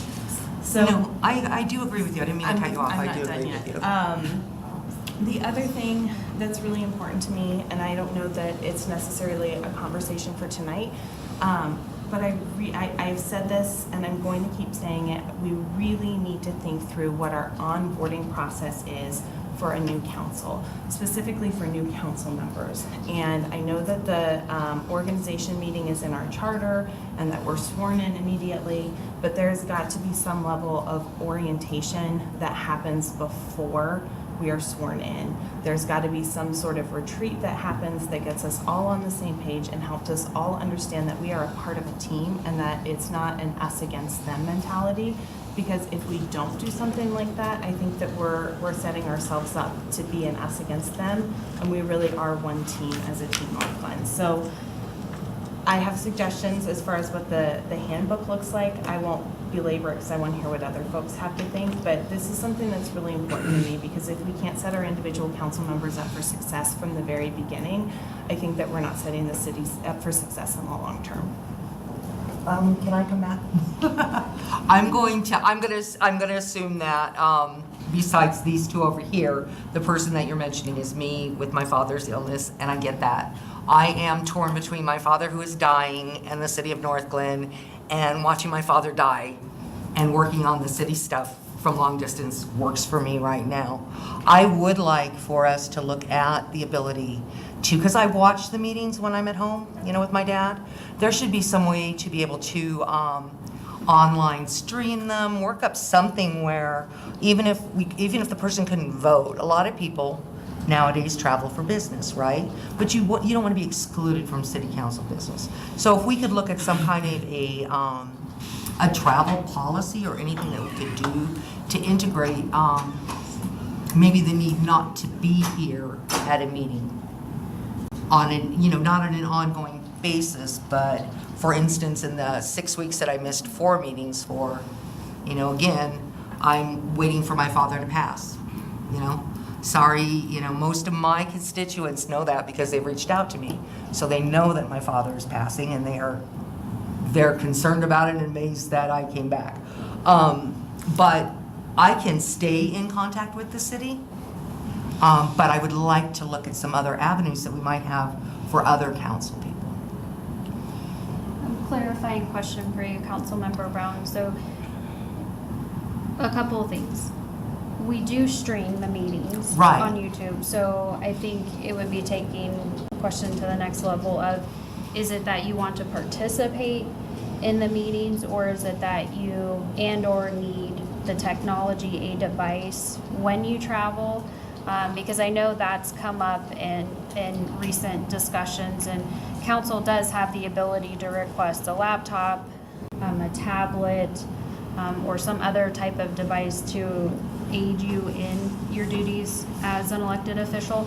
So help me understand. I don't need any. Beyond the streaming, Yeah. because it goes out there to YouTube. Brandon pushes Beyond it that, out there. when everybody's having a conversation, I'd like to, instead of, like when I was sitting at the dinner table with my dad, and instead of me going, but, I would like to at least be able to maybe in a chat off to the side, like we were doing with the text messages, where I would text you and then you would, follow up on what I wanted.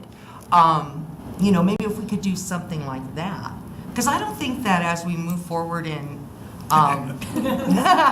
how business, how life goes on, I don't think that we're so far out to think that that a city council person has to be sitting in the city of Northglenn in order to be a good choice, Well, some communities have adopted electronic participation policies. Under the open meetings law, meetings can occur electronically. so it's authorized. However, there's pretty significant pitfalls with participating in quasi-judicial matters electronically. You don't see kind of in real time and in real place how people are responding to questions. And oftentimes, the manner in which they respond is as important as the words. So there are some communities that have adopted electronic participation policies, but even those communities, it is very much the exception, not the rule, and typically does not allow for electronic participation in quasi-judicial matters. So we could certainly put something together for council to take a look at. Again, not totally unheard of, but also not typical. I think I would like to look at it because I don't think, I mean, for me, I'm probably the first person that I can remember in council that's had this happen to them. Probably. Yeah, I can't remember anybody else either. But I think that as we start, as we continue to evolve outside of the council or whatever, we're going to have more and more people that want to participate in the city that can't, maybe can't be at a physical meeting one day out of a month, one Monday out of a month, but would like to participate. I've watched everything, I've seen everything, and I had words, So I would like to see us pursue that. And I do take responsibility for the fact that I'm just getting used to saying it. So I do take responsibility for the fact that my father is dying, and we've hit the, I do accept that. But I also love the city of Northglenn and can't get that up either, so. But I would like us to look at that. I'd like to take us back to the newly electeds. The city recognized the fact that there was really a gap in the learning curve, I'm elected and now what do I do? And Joanna actually, and I think it was Joanna and maybe John Pick, you put together a training program, and you actually, and I'm sorry, I'm just kind of drawing you in here a little bit, and I don't know where that is and if you still do it, because I wasn't here in November, so I don't know what you did. But you bring in the newly electeds and kind of give them an overview of what the city is and the departments and what Corey does, all those things. Maybe we elaborate a little more and talk about the different committees and a lot of the other things that are going on. But we have something in place right now. Maybe we just have to enhance that. And when we do it, I probably is a very critic, because we have the organizational meeting in January, I believe, is it January? The organizational meeting is the first meeting after certification of election results. So late So November, it's probably December. Used to be November, January, December. years ago. That's kind of hard to put it all together at the same time. But still, maybe it's, we're elected, and then we get that plan going right away, then start putting them in the training or give them, some information. Well, Joanna and I have talked a little bit about the council handbook because being new, I've started making notes in the handbook of things that I have questions about or I think could be spelled out more clearly, just as that outside perspective coming in. We can start planning, and I think we do need to start planning currently for what November's transition looks like. And so if I can start setting aside either study session dates, figuring out what some type of retreat work session with all of council to focus more on the team building aspect, I can start planning for that now. I do have that on my radar for August. Right now I have the third workshop for strategic planning with Heather Bergman slated for, I think it's August 12th. However, I'm not sure exactly today what's that going to look like. I know that there probably needs to be some level of team building involved in that, in addition to keeping the strategic planning piece of it moving forward. And being that you'll have a new council member on board, we'll need to revisit the vision statement, the goals as identified, and so that's on my list to focus on within the next week and figure out, do we keep that on the 12th or do I schedule a special date for that? So I'll outreach to you on that, but certainly we can get the the November piece, start figuring out what that looks like sooner than later. And it may help quite a bit for everybody. Julie? And I know we're juggling a lot of different topics here all at once. I'm keeping track of them. Okay, so. well, I'm gonna stick to what Joyce was talking about, and I'll start there. Is there any possibility to do like, so, you're elected this day, and then, like, because it all happens really quickly, but is there a possibility to do like a quick retreat or a quick orientation, like something before that first meeting? Are you thinking on the level of, this is the projects that we're working on and the, no? Not even that. More like, hey, here's your computer. Here's how you log in. Here's how you're gonna vote. Here's a tour of City Hall. Here's a list of the committees that we're gonna ask you to volunteer for, like in their schedule, so you could start looking at your schedule to figure out what fits best. Like really high level. I'm not even talking about what we're actually doing. It's just like, welcome. Here's the front door, and this is how you get here. It's true, it's what it's like. So the simple answer from my perspective, Councilmember Mullica, is yes. I think the moving factor in all of this is when does the election get certified. So right now on the tentative future agendas for November 18th, I have tentative hold for new council member orientation.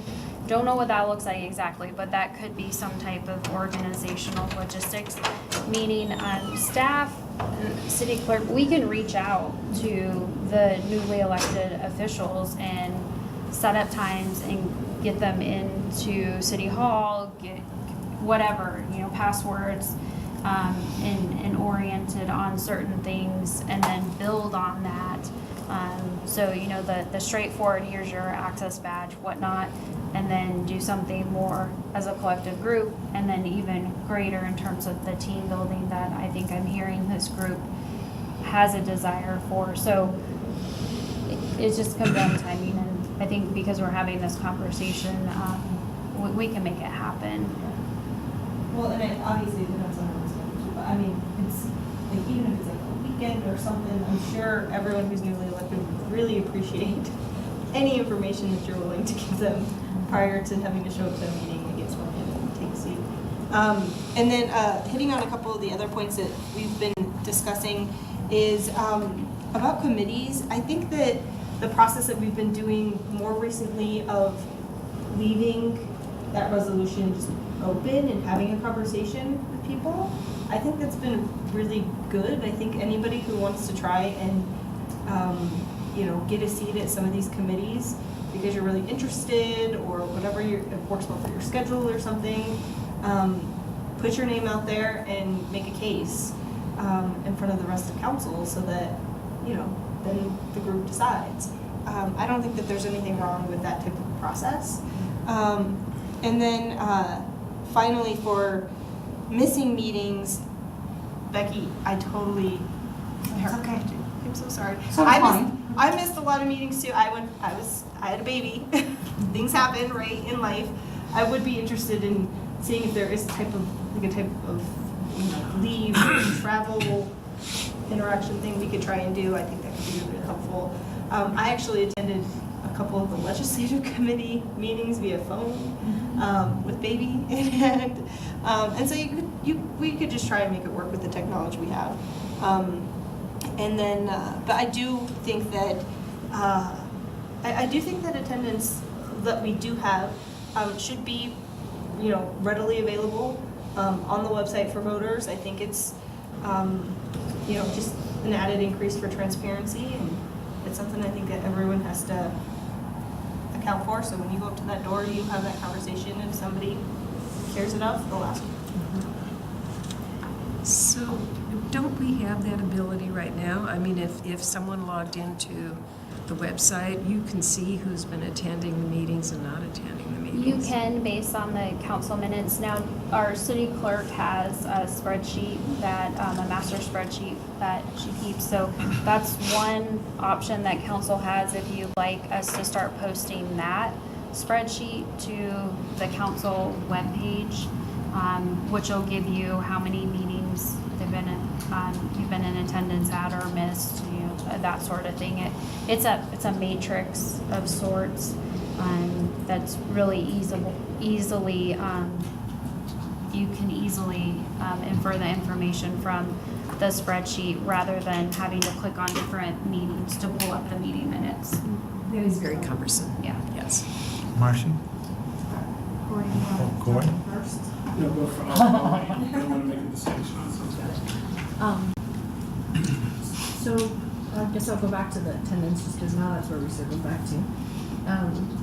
I agree. I thought we kind of discussed that that's what we were going to do. So I think it's great that we move forward with that and having, I'm not necessarily looking for some big matrix to be up there. I think it's just something that's easy for our residents to be able to see X number of Just like meetings. aggregate, yeah, aggregate snapshot. I'm sure there's some way that the spreadsheet and the website can be talking together, so it's also not time intensive for Joanna to do. So I think that's important. I think as we sit here and have the discussion, this is the third absence in a month, so clearly the message not getting across. But then also the other thing relative to, I just want to chime in on the liaison appointments because we were all new at one point and that kind of going through the process, and I understand wanting to get on things that you want to have an interest in and want to be involved in. But I also think there's just some consideration when you're a new council person coming in that you don't realize some of the seats, maybe that's not the best to be given to someone who's brand new. And I'll give an example of the NURA. I mean, coming into council at the moment that there are so many moving parts of projects that were going on, I think you can't effectively be the liaison who's trying to be a go-between when you're still trying to figure out what a TIF and a PIF is. And so there's just some truth that there are some positions that maybe stay with council members who maybe you're shifting that around in current council members that are on there. But I just think that's important because there's so many moving parts in some of the decisions and choices, and maybe those just are the ones you just don't get to pick from. So I guess there's my 2 cents on that. And I'd be open to having some consideration, like what does that look like in adding something to council policy as far as leave of absences or considerations for maternity leave and family. What does that look like? That some language can be put in and considered. I think there's a considerable distinction between those 2 items and making a conscious choice not to show up. So I think I'd be open to seeing what that looks like. I'll be honest that I'm not so sure about my interest in having the remote chiming in meetings. I can just kind of think about that process and the web conferencing of it and how that your technology plays into where you are and does it lag the meeting, and now we're like catching up because technology went south, and I'm just not so sure how that looks. Not necessarily saying no, but I just think that adds a different moving part to it. I think that's just what I do all day. I You know what I mean? So I just totally see get it it. all I mean, I think most of us do web conferencing in our business and industry, and we kind of deal with the, oh, your face went away, and kind of live with that at your workplace. But I'm not so sure when you're trying to stream it on a council meeting necessarily how that works. But I do think it's important, and I think we've been having this conversation, and I guess I'm appreciative that council is, I guess, hearing my rants constantly about attendance, and that we're talking and addressing it.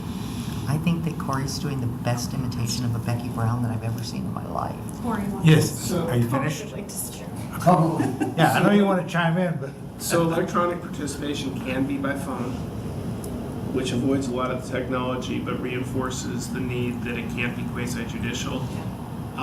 So, I mean, we can certainly, again, bring something in as an example, but I wanted to point something out because you're talking about leave, whether it be, excused absences. There's a distinction that I think is important, and that is that while council governs itself, ultimately it is your electors that make the decision whether or not attendance or non-attendance is unacceptable. Under our form of government, the way that someone gets removed for lack of attendance is recall. It's not by the city council. So having the information available for the, through an easily accessible methodology for showing whether or not someone has been attending not only council but their other meetings is a good tool for the registered electors. But when I hear the discussion about leave for, the birth of a child or an illness in the family, that's something for you as a mechanism to know why someone's gone. But at the end of the day, it is your registered electors that decide whether or not being gone too much is a problem. Marcy? So I totally get that, but so here we sit and we're having a conversation about it because it's a problem, and I get it, whether residents see it's a problem or not. But so we've heard that some council people weren't aware of circumstances of why some council people were gone, and so we 2 Mondays ago, I think, had a discussion about how that just needs to be a little bit better on the communication. So I think that while you're right that it's not our ability to enforce that. That's my point. I think that there's also not really a statement that council gets to put back at a council person and say, see, we kind of outline here that this is not expectations of each other. tolerable, or what have you, or some benchmark of saying here, this, if you're extenuating circumstances, here's how to communicate them. And we do sort of, as we've outlined here, that you email city clerk and the city manager. But I think to not have a statement that says that there are these reasons that seem like we're being respectful to everyone. I think if it's not in here, it doesn't really have any weight for us to say anything when the situation comes up. So I get it that it's not really something that you're not letting a council person go like you would an employee. But I do think it's sort of important to, we outline lots of things that you're not going to enforce in here. You're not going to deal with any of these things either, other than a recall. And that's my only point, is that it does not, it's a council expectation. Right. And I think most of us would agree that we get that. Okay. Anybody else? Jenny? Just a last couple points. One, Becky, thank you for sharing what was going on in your personal life. You weren't the only council member that I was referring to, but thank you. I'm very sorry for what's going on. I know it's not easy. And then next, Marcy, in hearing your points about there being moving parts, I totally agree. And I think it's just another reason to have a conversation with all of council, because that makes perfect sense to me. Whereas maybe I don't know that I would have understood that in the way that I do right now. And so I think sharing our expertise is just so valuable. And then finally, on the onboarding piece, I believe that Aurora has a pretty robust onboarding process. I know that they've got a lot more time before their council members are sworn in, but I remember speaking with one of their new council members after the election, and they were going to, week-long retreats and study days and being briefed on everything that was going on in the city and meeting with staff. And so I think that it might be worth reaching out and finding out what their process for onboarding could look like. It doesn't necessarily mean that that's what ours has to be, but I think that we've had enough discussion to merit looking into onboarding and how we can do it in a way that sets everybody up for success and makes them feel like they're part of the team. So I'll just leave it at that. Anybody else? All right. I think the word that I heard mostly when these committees were being decided after the last election was inclusion and inclusive, and that the conversation was being held sidebar rather than as a council. So I would favor coming together as a council and saying, this is what we do, and you look like you would really work well with the youth, so you take the youth, and and so on. And you tell me, no, I don't want to work with youth. I want to work with the elders. And we work this thing out. I think the way it happened the last time, it didn't seem that way. It seemed that it was more of a direction than it was an inclusion. And I think that's where part of the chaos started. I'm not in favor of redoing City Hall. I mean, it's, I think we have good guidelines, and I think, you know, respecting one another is key. Vicki, I had no idea why you weren't here. That's because it's I know, but I mean, it's not that it's my business, you know. And no, I know that. People But are I mean, wanting to know you haven't, I mean, I would, if it were me, I would think if I was going to miss that much time, I would have a responsibility to let my colleagues know. She knew. I didn't know. But you're not, you're like Ward 4, but now you're the mayor. But the mayor knew, she knew, Heather knew, and Joanne knew. Okay. Joanna knew. Well, I mean, but the fact that I don't know, I make assumptions. That's what I'm saying. Mm-hmm. It's not anything personal, you know. I'm the youngest of 12 children. You've heard me say this over and over again. And buried parents, and buried brothers, sisters, nieces, and nephews. It's a hard thing to go through alone. And I think if you have your colleagues and constituents behind you, people understand. That's all I'm saying. I think that's, you know, the way that we're talking is really good, but I do want to throw one thing out. When this election was over last time, it was very ugly. There was a lot of, here, I want to say this as nice as possible because I don't want to go back 2 years, okay? But there was a lot of, and that's, I believe this is what brought the us against them mentality, is there were a lot of decisions that were made before we went into before a city council meeting was done. There were conversations, we knew that, you know, we're gonna get a new fence on Huron because we know how that all worked, you know. I would hope that no other city council has to go through that. And I don't think that we would have the problems in assigning roles if, you know, if everybody had been adults and came to the table, right? But there was definitely a lot of drama after the election that continued throughout the 2 years that we've all been together. I don't think that we could have set any policy up or done anything differently for who took what roles and what positions. I think that we just did a real, and this is overall, you know, I will accept some too, we did a real disservice on how things were handled for a while. Obviously in the fact that we lost a mayor. But I would hope that the next city council does not experience what we experienced 2 years ago. And I would hope that this next city council is treated with a little bit more respect, because existing people, as you're hearing right now, existing people on council, they have a lot of knowledge. We do know what's going on in the city. We did know, you know, we made it 2 years, you know, and I just think that if everybody were to come in and act like a team, or at least work together, we wouldn't have had the problems with the job assignments. I think that there was a lot of stuff going on those first couple of weeks, those first couple of months.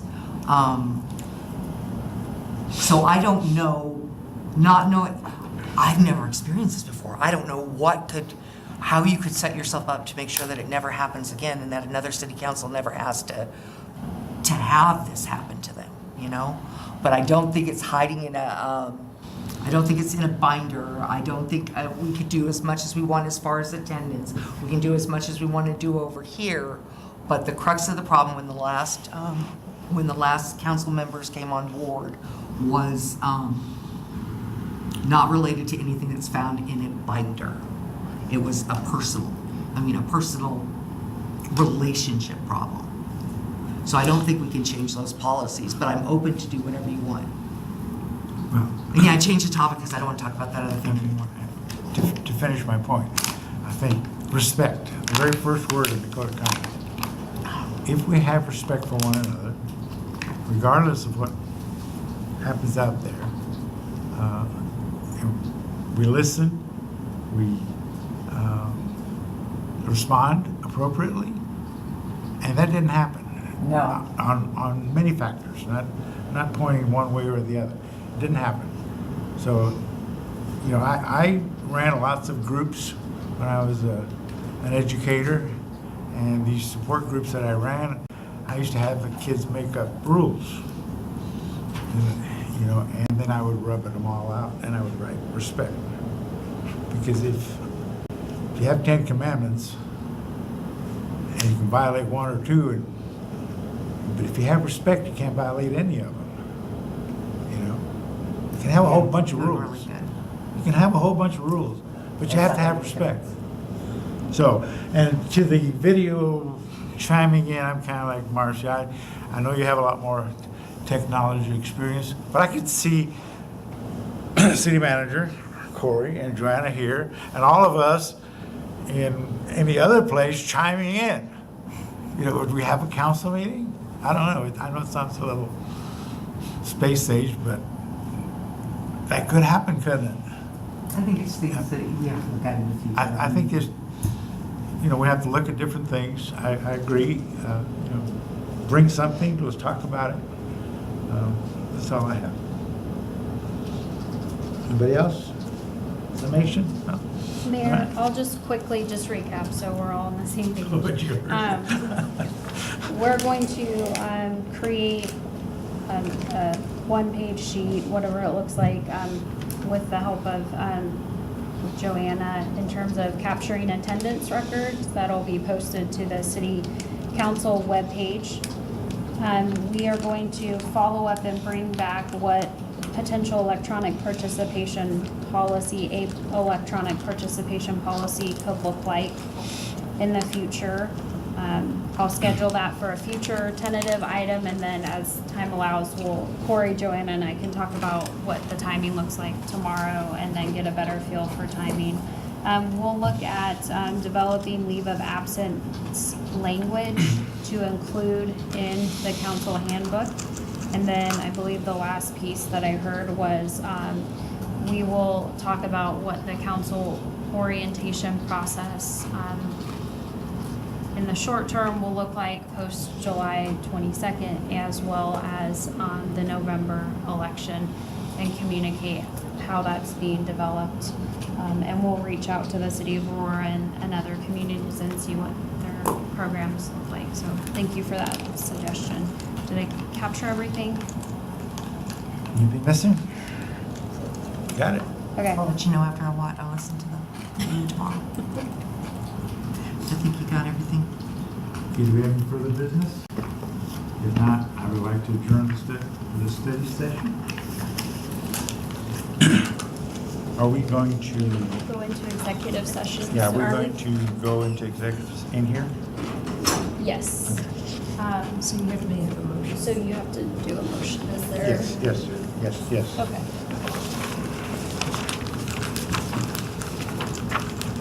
Oh,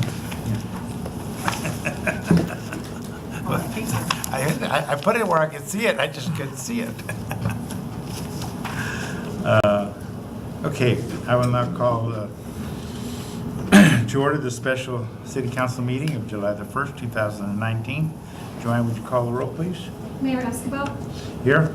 Councilmember Sowers is absent, Councilmember Leidy is absent, Councilmember Downing, Here. Councilmember Brown, Here.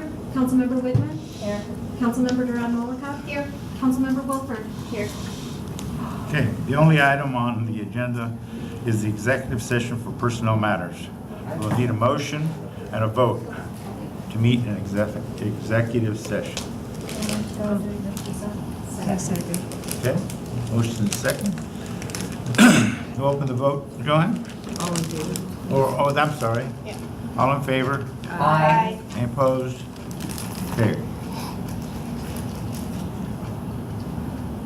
Corey? So we're now in executive session? So now I think you're gonna To waive the shut party. down, you need to adjourn the,